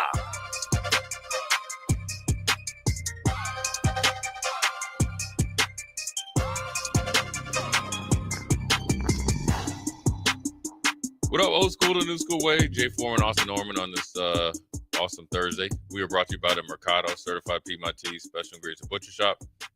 84th and Havelock, 30th and Yankee Hill, 85th and Andermatt / Old Cheney, and 168th and Maple up there in the O. A lot going on. Obviously Thursday is always good. Early game, so get over there early. Do your thing. Get some grilling advice and a little bit of life advice, but I think we are want the text line to keep popping like always and get into some Matt Rhule audio. I think is interesting because he talks about 2 players that kind of under the radar kind of solidified themselves. Talk about the one transfer, I guess, portal potential rule in time. It'd be interesting because I think it's as you're trying to become a more I guess I wouldn't say well-known, but, legitimate program, the goal line or the first down mark is always constantly moving. Chasing the ghost, right? Yeah, for a team like Nebraska. Let's hear from Matt Rhule on that transfer portal. You brought up the quote from Ryan Day. Yeah. Not a fan. What does Matt Rhule think about it? Here's the Husker head coach. Thank goodness, yeah. I mean, I want kids to have a chance to transfer if they're unhappy, if they're not in the right setup. So I want them to have that. But 2 portal windows, I mean, it's just torture. It's like like to me, like the season's over, you set your year for the next year, and then you build your team, right? And for the players, they set where they're going, and then they build their team. And so, the thing about transfer, if a kid wants to transfer, they're probably going to go in the portal in the first couple of days, right? They're going to go on day one, day two. What happens is that teams lose a guy, or they thought they were getting so-and-so, and he goes somewhere else, and then they go and they try to convince people to go in the portal to fix their needs. That's not in the best interest of the player, right? Like that's not, if a kid's happy, he should just stay there. And if he's unhappy, he should go in the portal. So I don't know why we need, 27 days. I don't know why we need 2 portal windows, but again, this is all legal things. This isn't like coaches, this is all legal things. And so I'm happier about it. I wish it matched the financial year. So we're paying players, from July to July, from July 1st to June 31st, but yet the portal's in the middle of the year. Like it's so easy to me in college. Like we just have the NFL, the best run, most parity, best league in the world. And they have the best TV viewership. They have everything. Why don't we just do everything that the NFL does? And so they have a league year, comes to an end. You have a tampering period, you have free agency, then you have a draft. We pay guys from June to July, but they can leave in January. That makes no sense. And now you're trying to, just wait what's going to happen. You're going to have some coaches that get fired, and the new coach comes in, and he's trying to build his team in the January portal, and they have no money left. And he's going to be like, then you're going to have people writing waivers, and it's going to be just, it just doesn't make any sense. Like, whenever free agency is, which is what the portal is, free agency, that should be the financial year. But I say that in the Big Ten meetings, people look at me like I have 3 heads. So I'm like, all right, whatever, just do what you want. We'll be fine here. We got great setup. We got really smart people. Pat's doing an amazing job. Logan Holgerson's doing an amazing job. Keith Williams, Troy Vincent, our personnel department's awesome. Jonathan Bateman does a great job. And then Troy has vision. Haven has vision. So we have the right people in the athletic administration helping us. So, yeah, I mean, I think, if you want, I think it's essentially, without the NFL saying it, that college has become the, like the, minor leagues, for football. So why not, maybe not day for day, but something along the lines of the NFL. That way you can match, kind of what their league year is. It probably will help salary cap wise. It probably will help transfer portal wise. And then obviously will help money wise, where you can kind of look to, obviously increase donations and all that stuff, and kind of do your accounting a little bit better, allocate funds, and obviously lock players in and allow coaches to re-recruit their roster, really try to develop players and start to have some honest conversations. I think it will actually trickle down to the FCS level, where they could get some more funding, and then they will have, more competitive and more parity. And then obviously that'll trickle down to the lower levels. So I think something they should look at. I think it would help with bowl viewership. I think even if you start this season early, where you kind of, have your off season and it's somewhat in conjunction with the NFL, kind of like a true minor league, but then obviously then you're ending before the Super Bowl, and you're getting started before training camps or during training camps. And so you feed it where you are getting the viewership before the NFL really gets started. Then you're in like coexisting, but then obviously you're able to get these bowl games and these college football playoffs done as well. I think it makes a lot of sense. I will say, with the funding going to the FCS teams, an important part of that is going to be still playing games against FBS teams. Yes. These FCS teams are not going to come up with that money on their own. No. They're not going to get TV contract money on their own. They're going to get money from playing the big boys. I think that's a big part of it. And I completely agree with what you're saying on the schedule. You can make it look more NFL-like without copying and pasting the dates. Because if you compete with the NFL, that's not going to go as well for you. You need those couple weeks of ramp up of college football into the NFL for the sake of college football. Yeah. But then you have to time out your postseason in whatever form or fashion to where it is done. Your championship game either coincides with Wild Card Weekend or is the weekend before that. Maybe that's too early. I don't know, but certainly it's got to be out of the way by the time you get to the divisional round. I would say at the very least. Yeah, that is definitely working. The way it would help the FCS teams is, number one, you could possibly work somewhat of a little bit lower end a TV contract out, so you could get some funding there. So obviously you're not going to be on ESPN. There may be a chance for championship games, but then if you schedule it right, it's kind of like in the pause in between semifinal championship in the college football playoffs national championship game. You can work it out to where everybody can eat. Then they also can get like, I guess, transfer number or transfer fees when you're going and plucking off their roster from James Madison, so forth and so on. Yeah. And if there's more than like 4 players, then you somewhat get a discount, but you're somewhat buying the players from the lower level teams. And then obviously you're able to renegotiate those contracts with individual players. And I think it will help with development. I think it will help with the overall game. I think there'll be some continuity. I think you're getting players more ready for the NFL. But then on the back end, you got to really adjust, you got to really lock in on 5 years unless it's like somewhere medical, issue, as far as how many years you can play. What is the right number? Well, I mean, 5's fine. I mean, no more than that. I mean, that one guy in Miami that was like 9 years. I mean, you're 27. You're almost 30 years old. I still think 5 to play 4 is the best system.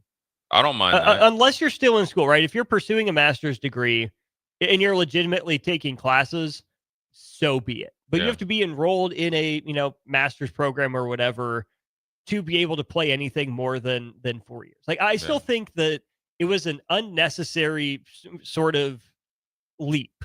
I get the COVID year eligibility, but again, hopefully that's a once in a lifetime, once in a generation sort of thing. Sure, give those people who everyone lost a year an extra year to play. I get that sometimes you need that year to redshirt, to physically grow and mature. That's okay. But I still just do not understand the argument that you can essentially become a professional college athlete. Stay in college for 6-7 years, and I know it comes with medical red shirts and waivers and all that stuff. But at that point, I'm still team, just give it up. It didn't work out for you. I'm sorry. Guess what? It didn't work out for 99% of the population either. Sorry, yours is maybe a little more tragic with an injury, but you'll be okay. Yeah, I mean, I understand that. If you have those type of, medicals and stuff like that, those are few and far between. But, where you got the guys that are really kind of working the system, and obviously there was a little bit of, spearheaded with the, the COVID years.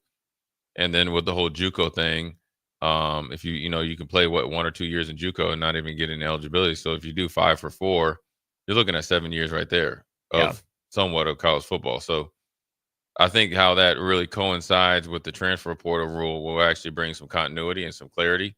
Then I think you can start to see, you'll be able to build teams, build programs.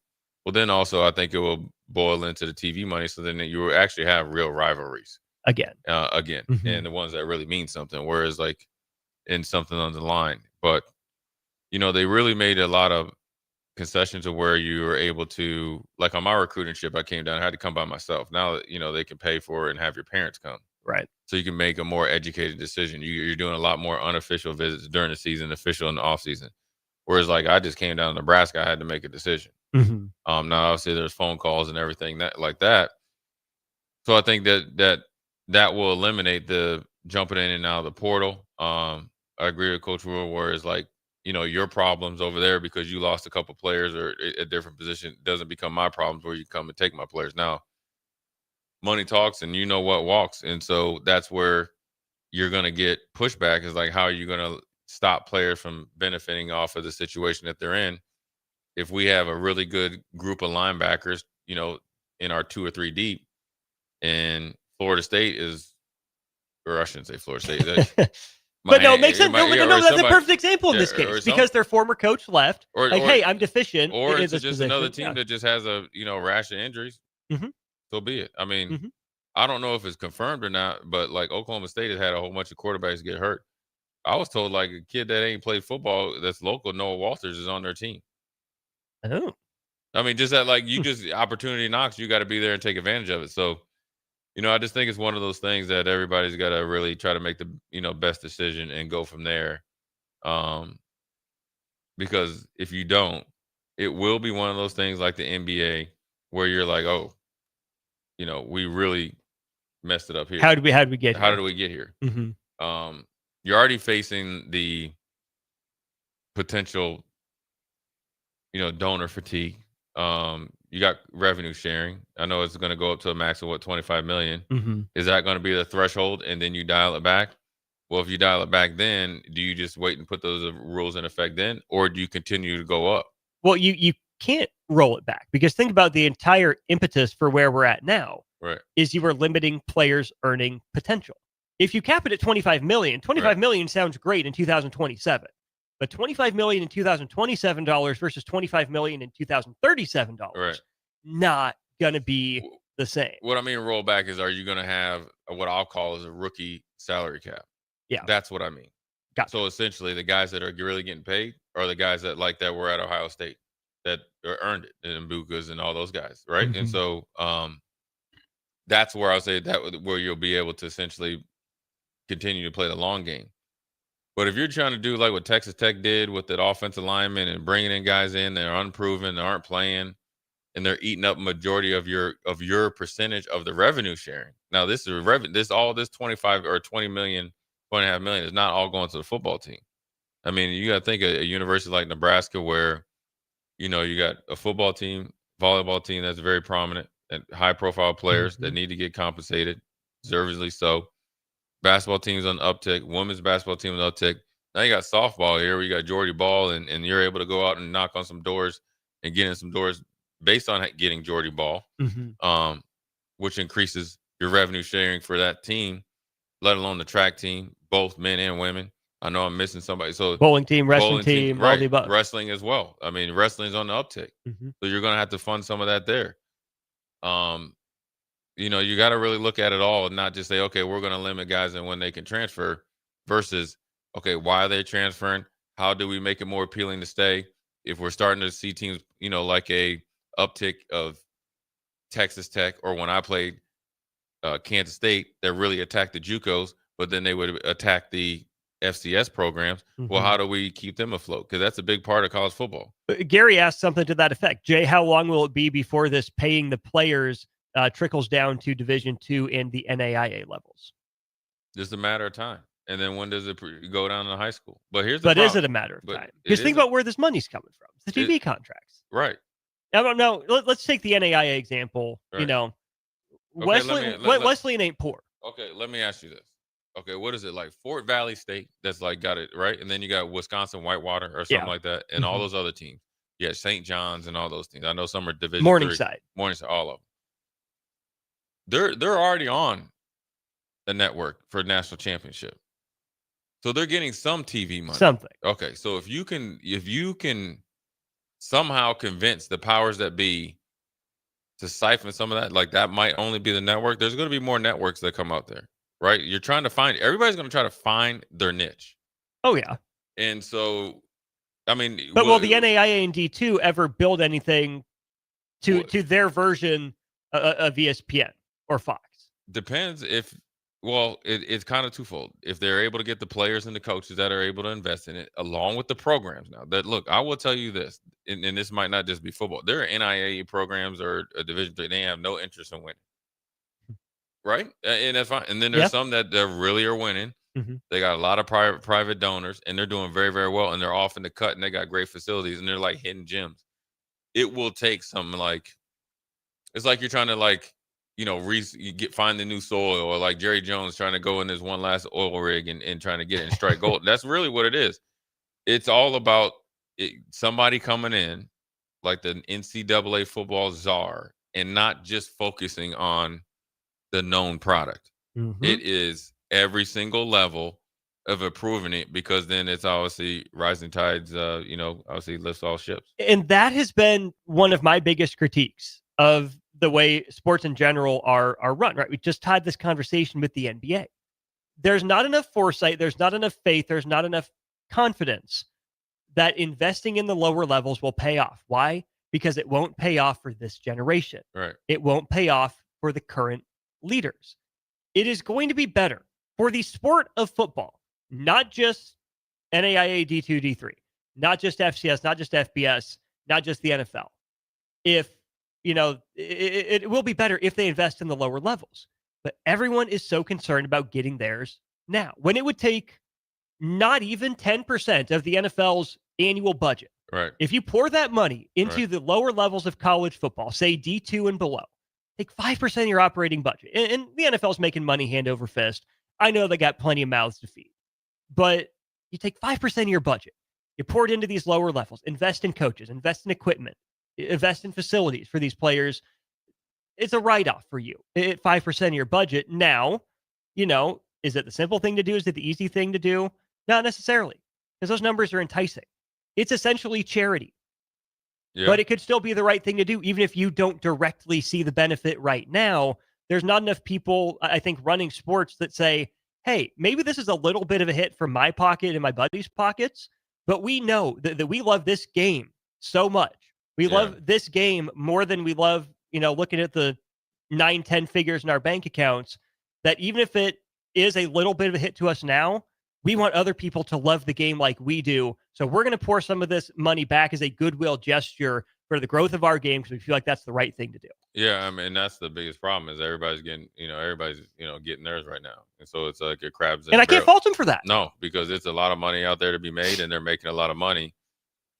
But there's going to be a lot of buyer's remorse or some remorse when the bubble bursts and they don't have a plan. I mean, you're already kind of seeing it start to implode here and there, whether it's the initial I'm still remembering like when players could have NIL and they all sent out their tweets. It was a wild west, and then that went crazy, and then they came and kind of regulated a little bit. Then there was you only could transfer once. Remember, it was one-time free transfer. Now you can just do it as many times as you want. You don't have to appeal. And then now you have the JUCO rule. Now you have like three sections. You have revenue sharing, which you could get paid there, / you're on scholarship. Then you have NIL, and then you still have the collectives. There's no there's no continuity. There's no really like accounting. And then you have a company that's really saying yay or nay on deals. And there's no like, it's just kind of like, all right, let's just try to see if it works. And it does trickle down to, because now you have Division II coaches sitting back, waiting, pausing, and not recruiting high school coaches. Now there's an overabundance of high school players for NAIA and Division III. They don't even have the resources or funds. So really, if you're a Division II school that doesn't get anybody that you're waiting on, you can't really go down and get Division III or NAIA because they haven't done their business as well. Right. So if I'm the lower levels, I'm putting the pressure on the higher levels, because eventually the higher levels are going to come take your players. And if there's continuity, if the NFL got involved, you could really develop your coaches at a whether it's rapid pace or a snail's pace, depending on where they're at. You could expand your ability to have coaching rosters, like, kind of stair stack your coaches. You can improve the game. But really, this all sounds good. This is great Disney story. This would be great to be on one of those Disney networks or something like that, Lifetime stories. But really, it doesn't matter, because nobody really cares about the game. Right. Because everybody is trying to get what they can get right now. This is like when the bubble burst on AAU in the sneaker contracts, and then everybody was like, oh crap, now we're seeing not so good product of the NBA. You have some really great players that are starting to age out, or not starting, are aging out, and nobody to carry the mantle. Now the NFL is in a better position, because not only they kind of just do this, but then they went a step further and said, we're just going to dominate not only the market share, the brand awareness, when we're on TV. And so now we're just masking all these things over here that the college football game isn't doing. And they were able to do it because they have never really committed to a minor league system. No. And probably never will. Now, so they still have that sliver of separation. You're still in college. Yeah. Still not a pro. Go play college for 7-8 years. We'll let you play a couple years in the league. And it'll be another churning out another players. And so it's just a modern day argument. You're playing tennis without losing a point. And the NFL's to keep making money, and everybody else is making money. And college football game, the high school kids are losing. But it's the survival of the fittest. This is dog eat world out there. And I would like to see it. I'd like to see, even the NAIA kind of taking on a CFL type of schedule, playing in the offseason. Sure. Why not? That's your development league. Now, granted, you got to be, obviously it's going to be, because you have some NAIA schools, faith-based and all that. But I think overall, if you could find your way to kind of almost like the MAC schools on Tuesdays and Wednesdays, you got to get in where you fit in. Schedules aren't fun, but you know what? You're actually getting some money for it, and you do that. You got a chance. Football's king. Yeah. If you have to be willing to do something that you don't want to do, just like everything when it comes to sports and most likely sometimes life as well. So we'll take a quick break, come back. We'll dive into a little bit of Houston Christian. You know, what do you need to see? What do you want to see? And then also, Austin, I looked at a little bit of Michigan and see what Nebraska can expect. Michigan has a tune-up game. Against Connor Stallions, a temperature check game with a new head coach or interim head coach. So we'll see what happens. Jay Foreman, Austin Norman. We'll be right back. You're listening to Old School with Jay Foreman and Austin Orman. Download the mobile app and listen wherever you are on 93.7 The Ticket and theticketfm.com. Load up on meat and more this fall at the Mercado by Certified Piedmontese. This week's specials through September 16th are $1 off ready-to-eat meals, 20% off all pasta, and 8-ounce grass-fed, grass-finished sirloins for $9 each. Plus, stop by for lunch on Fired Up Thursday at the Mercado East or Fired Up Friday at the Mercado North. Locations at 84th and Havelock, 30th and Yankee Hill, and now 85th and Old Cheney and Lincoln, or 168th and Maple in Omaha. Get to the Mercado today for the best meat in town. At Fairway Meat Market, your family. And as part of the family, they want to save you money on your meat and groceries. Now through September 14th, enjoy 10-ounce USDA choice top sirloins for $7.99 each. All natural 5-ounce pork ribeye chops, 5 for $5. All natural pork belly, $3.99 per pound, and Busch Light 30 packs for just $18.99. That's all at Fairway Meat Market in the Rockledge Square Shopping Center just south of 84th and Van Dorn. Are you ready for a new opportunity? Check out Sandhills Global. Join a dynamic team where your skills are valued and your career can soar. We offer full-time positions with a 4.5-day work week, competitive pay, excellent benefits, and a positive work environment. From IT and marketing to sales and finance, we're looking for talented individuals just like you. Apply today at sandhills.jobs and take the first step towards an exciting future. That's sandhills.jobs. Don't wait, apply now.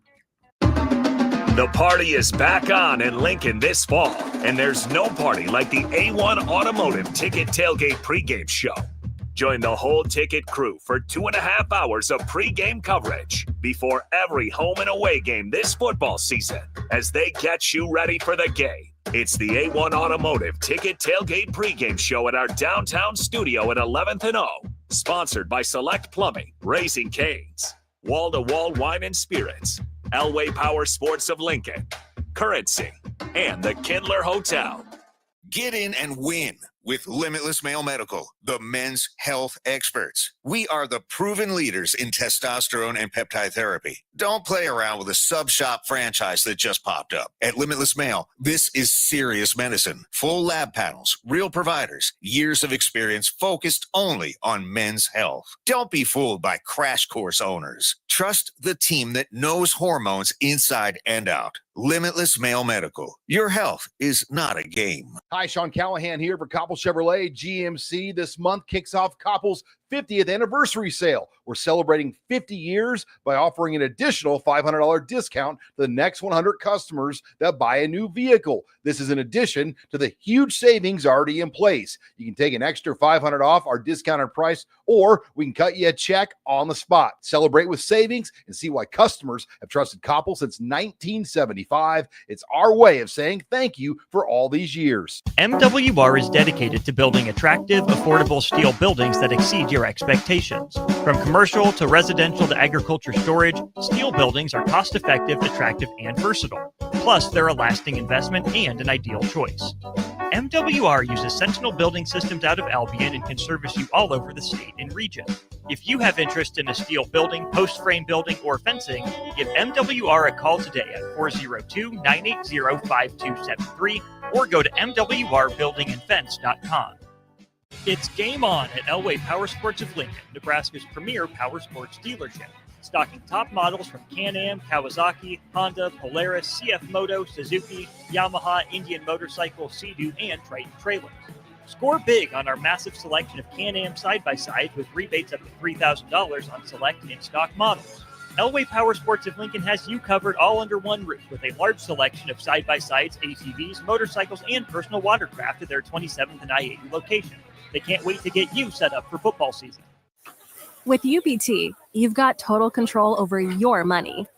Like Doug, who runs his game day tailgate like a well-oiled machine. I got burgers, brats, chicken, dogs, plus all the fixins. And with the UBT Go app, I can track my food spending from anywhere. Pro move. They don't call me Grill Sergeant for nothing. No matter your goals, UBT helps you feel good about reaching them. Union Bank and Trust. Member FDIC. Oh, Kansas. Here we go. Second half today. You just don't stop giving, do you? Green flag, we're underway. The closest finish in NASCAR Cup Series history. Close to downtown, amazing campgrounds, 3 NASCAR races in one weekend, and it's the playoffs. You guys can't drive. Now you're just showing off. But we're not mad. In fact, we're looking forward to it. NASCAR Playoffs Weekend at Kansas Speedway, September 26th through the 28th. Get your tickets now at kansasspeedway.com. Have you heard about Advanced Medical Imaging Surgery Center? Located at 7555 Pioneers Boulevard, Advanced Medical Imaging Surgery Center offers compassionate, patient-focused care and provides outpatient surgery services, making it possible to have non-emergency surgery and return home the same day. Advanced Medical Imaging Surgery Center specializes in cardiology, vascular radiology, orthopedics, pain management, and much, much more.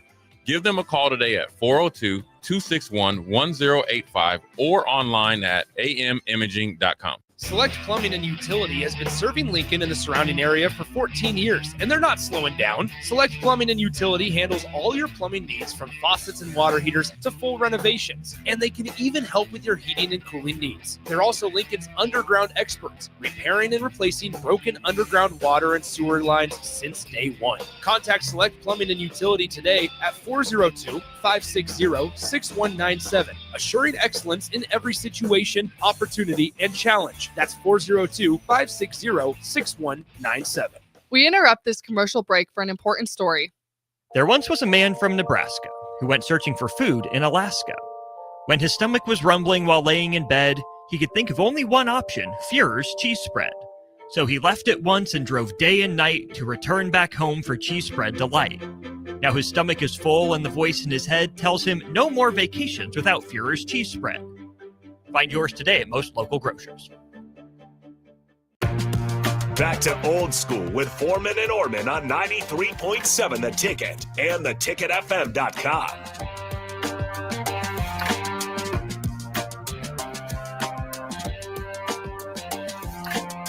What up, Jake Foreman, Austin Orman, Old School, diving into the little Houston Christian. We're going to do pick 'em tomorrow early, Austin. I got dip. Ooh. Hall of Fame weekend. Mm. Big shout out to the Nebraska Hall of Fame. Kenny Bell getting in. Wait. You leaving Nick hanging for the football game tomorrow? I might be. I'll be there. Okay. Yeah, I got to handle business, though. You do, which is why I need to make sure our boy Nick is covered. Nick ain't covered. Nobody knows where he's at. Did anybody know where he's like? Where's Waldo? I knew where Nick was at around about 11:15. I have not heard from him since. Like the missing link. Yeah, Darren Dietrich's in. Oh yeah, teammate. Right. Yeah. Unfortunately, he passed away, so Yeah. it's good to see him again. He's going to be represented by his family. Brett Maher in. Brett. Yeah, he's going to be busy. Kenny Bell's in. Mhm. Tom Walter. Derek Brown's in. Yeah. So it'll be a good group. Good. Congratulations. I remember when I got in. So, What was that weekend like for you getting in? Well, first of all, when it was announced, I did not know because they had my wrong address. So when they sent the letter to you, I hadn't got it. Wait, they sent it to Frederick instead of? No, they sent it to I'd moved in Lincoln. Ah. I didn't know I had to update it. I had my money. Well, you know what it was? The forward mail thing probably timed out, so I didn't get it. And then I got a call from my main man Greg Smith, and he sent me like one of those memes or whatever. He was like, "When's the party?" And he was like, "Yo, what's up?" And he's like, "Congrats." I was like, "What you talking about?" And he's like, "Oh, you didn't know?" And I'm like, "Nah." And then then I checked like I don't know whether Facebook or something. I was like, "Oh, dang, cool." But the weekend was good. I had family around, had some friends come in. it's all an accumulation of, everybody that supported you and stuff. And, more importantly, had great teammates and great coaches. It was good. I mean, it's probably like my whole football like journey is complete. I had a good NFL career. By no means was I a Hall of Famer. I'm cool with that. I mean, and I, you know, uh, did well, made a little change, and so that's good. Able, put a little money in my pocket. Still got a little bit left. And then made my mark in the NFL in the history book. So I'm, was able to kind of be in history of, at one point in time in my career. And so, Nebraska's where, the party got started, and to be able to get in the Nebraska Hall of Fame was a big deal. That was kind of like okay, that's it. That's good for me. It's kind of like my dad waiting for, Hall of Fame this year, which he did make it again for the seniors. He's in the one that won a 62. So come on, NFL, do the right thing, man. Dang it. Come on. Overdue. Yeah, let a brother in there so we can get in there so I can get on stage and talk some junk. You know what it might take, Jay? What? Grill out at the Foreman house. Oh, that's Chuck Foreman seasonings on all that stuff. Yeah, you know what I'm saying? There. Yeah. Like, now your dad should be in without having to go to all that work. I'm just saying, if it takes that, he'll coast. Yeah, we need to find. We need to have somebody from the University of Nebraska teach me how to go viral, just so he gets in. Maybe I need to have a mohawk or something. Oh, there we go. Yeah, maybe I need to get, hair flowing, get a little Mahomes or something like that. Yeah. So I mean, it's a good weekend, so we'll see what happens. But you got Houston Christian, you got 11:00 game. It's gonna be a little warm. And I think like the only thing you can do is play, whoever's on the schedule, and then you just got to be consistent. Would you like to hear what Matt Rhule had to say about Houston Christian? Yeah, let me see what he said about Houston. Well, H-Town. H-Town. Here's the head coach. Well, I think you have to start with their defense and what they've done defensively. They give you a ton of different looks. Okay, and so I think there was one drive in the first 6 plays were 6 different fronts, and so you're constantly seeing different pictures. It's the way we play defense, so I think that presents a real challenge. They show different coverages.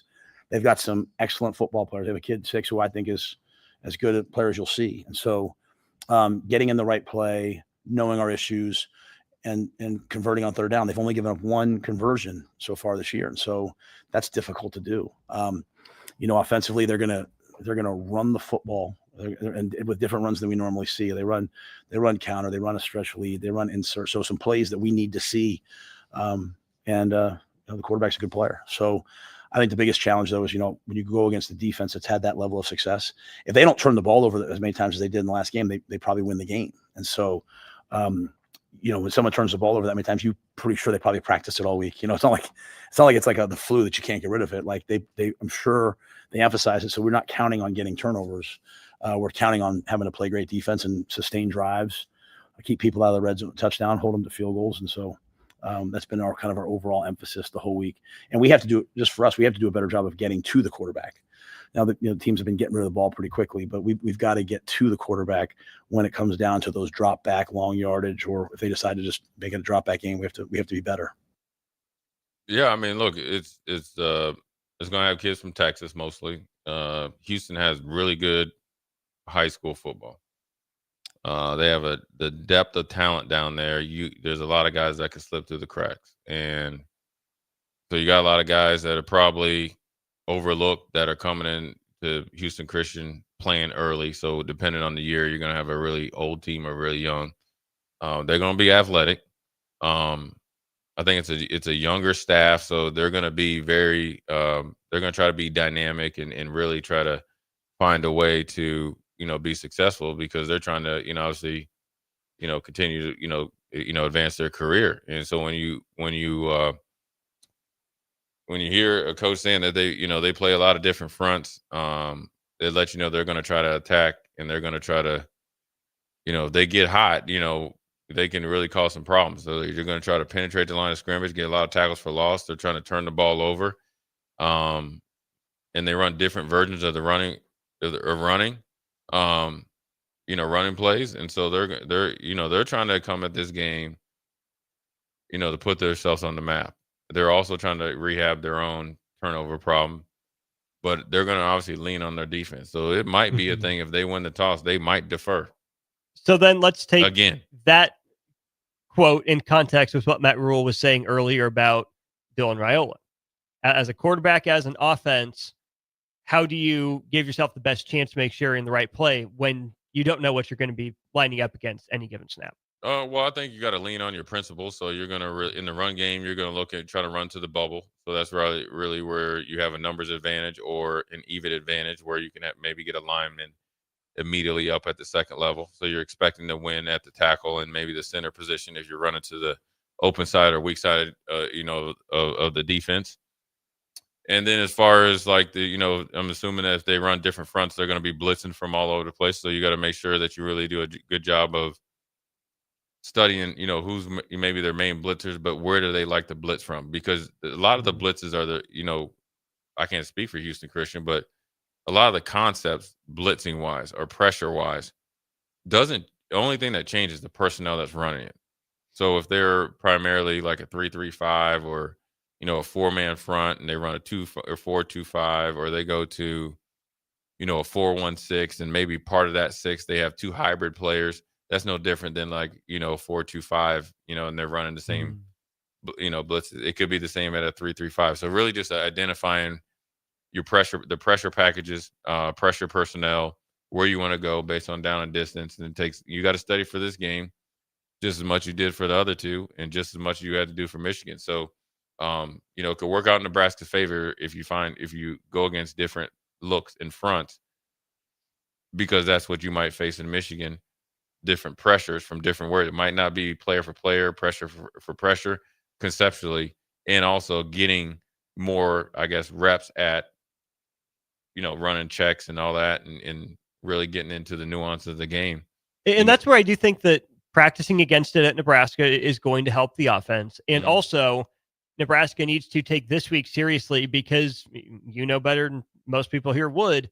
Wink Martindale's not blitzing the same guys from the same spots all the time. No, the man loves to blitz so much. I mean, that's what he spends his free time doing. It seems like. How can I bring this safety from 20 yards deep and get him to the corner? That's all off the table with him. It's a lot of timing.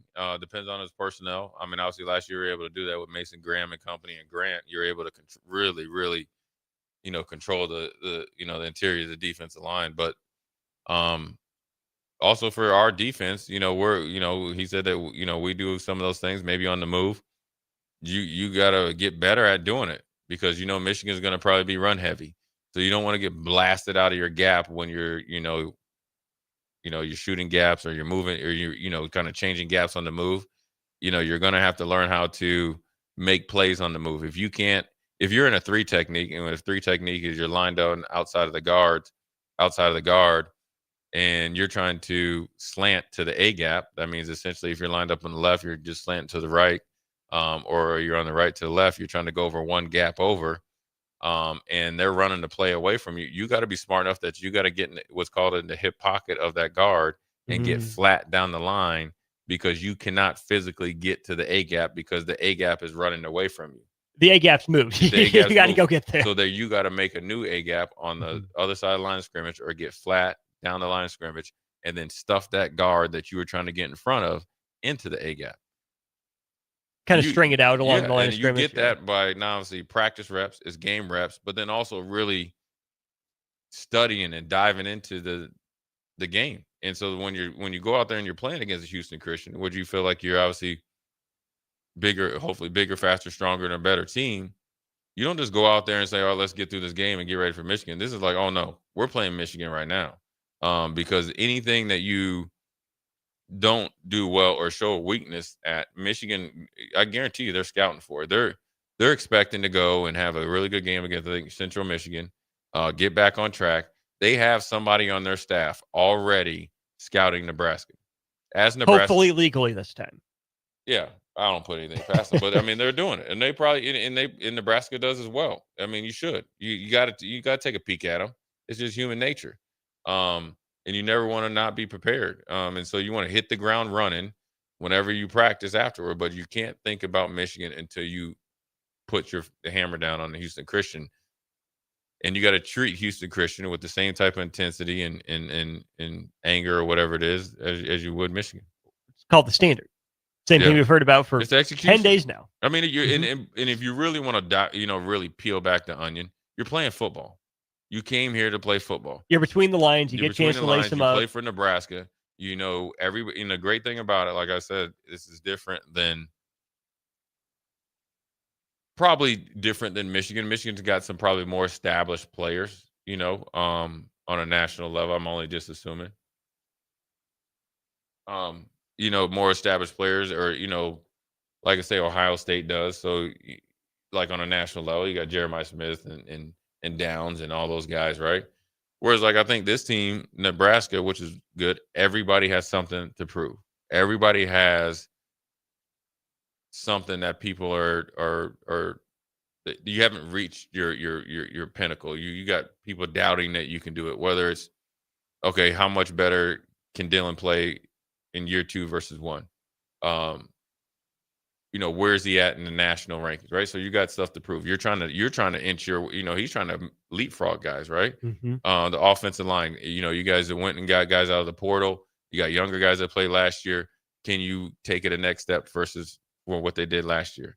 Tight end room, Lindemeyer and company, Fedoni and Borkacher are gone. So now you guys got to really prove yourself, right? Emmett, can you be the guy for not only 2 games, but for 12, right? Mm-hmm. Then who's behind him, right? Who's there? Who do we have legitimate backup or backups? Wide receivers. I mean, I could just keep going on and on and on. Not that they're not good players and not that they couldn't be options, but everybody's got something to prove. You know what I'm saying? And if you don't think you have something to prove, you're in trouble. No, but I don't think they're allowing them to not to think something to prove. The point is, so when you play this game against Houston, everybody has something to prove. Mm-hmm. Are we mature enough from player 1 to 125?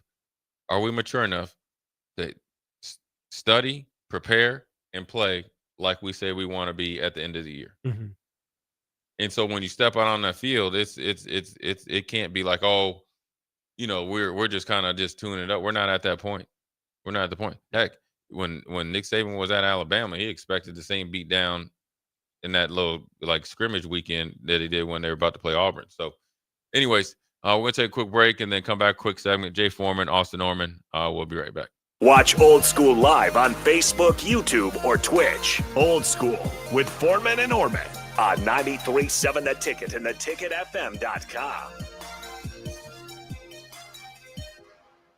Get in and win with Limitless Male Medical, the men's health experts. We are the proven leaders in testosterone and peptide therapy. Don't play around with a sub-shop franchise that just popped up. At Limitless Male, this is serious medicine. Full lab panels, real providers, years of experience focused only on men's health. Don't be fooled by crash course owners. Trust the team that knows hormones inside and out. Limitless Male Medical. Your health is not a game. This just in. Hot off the bench press. Planet Fitness has expanded strength equipment. Save $28 or more when you join today. We're raising the bar with these benches. And our hack squat will have you actually looking forward to leg day. Plus, we're still repping all the best-in-class equipment we've always had. There's no better time to get stronger. So join Planet Fitness today and save $28 or more. Just $1 down, $15 a month. Find your nearest club and join today. Deal ends September 12th. See Home Club for details. 93.7 The Ticket. Fox KFXL weather. Brought to you by Bryant Air Conditioning, Heating, Electrical, and Plumbing. Your Lincoln forecast for today, we'll see mainly sunny skies and it will be breezy. See an afternoon high around 87. Tonight, a slight chance of showers and storms. Otherwise, partly cloudy skies, below around 70. And tomorrow, we'll see mainly sunny skies. It'll be breezy and hot with a high around 93.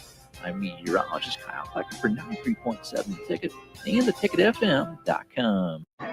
Big news, Nebraska. Love Omaha is now Love Nebraska. This is more than just a new name. It's a tribute to what Nebraska represents in the world of volleyball. It's still the same team with the same mission, led by players you know and love. Now backed by a new ownership group led by Jordan Larson. As Love Nebraska, they're entering an exciting new chapter, pushing for a championship title in 2026 and building new opportunities for the next generation of players across the state. They want you with them. Let's show the world how Nebraska plays volleyball. Join the movement at lovbneb.com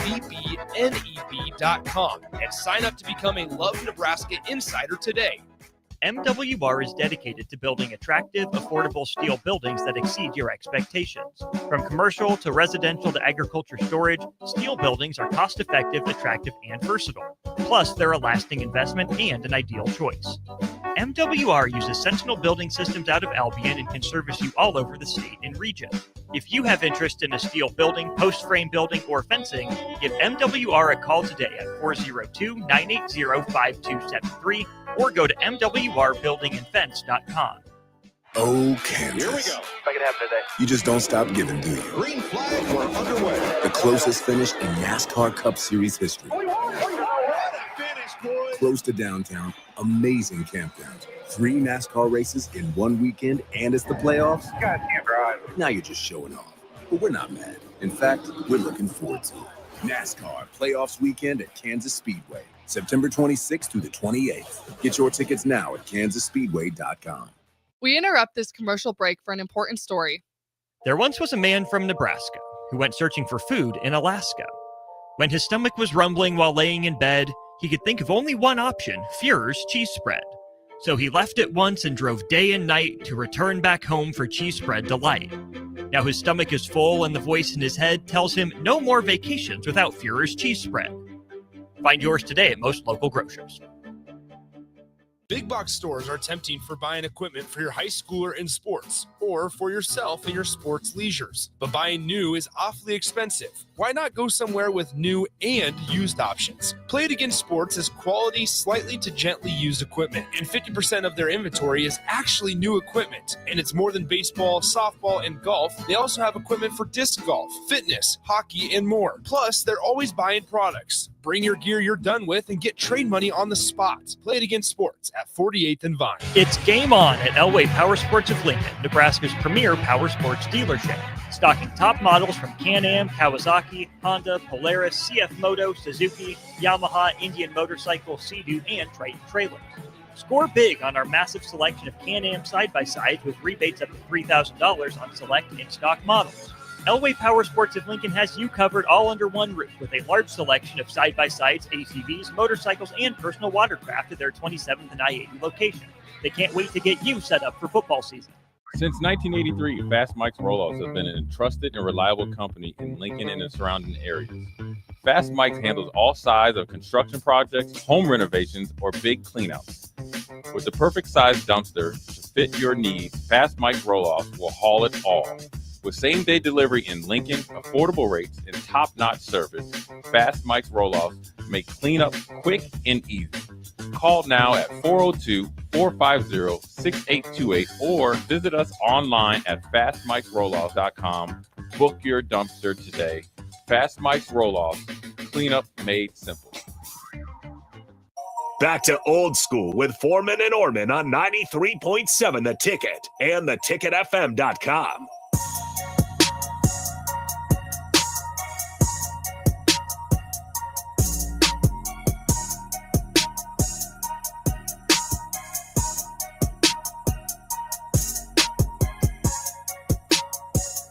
What up, Jay Foreman, Austin Orman, quick segment here before we turn it over to Emma Spence.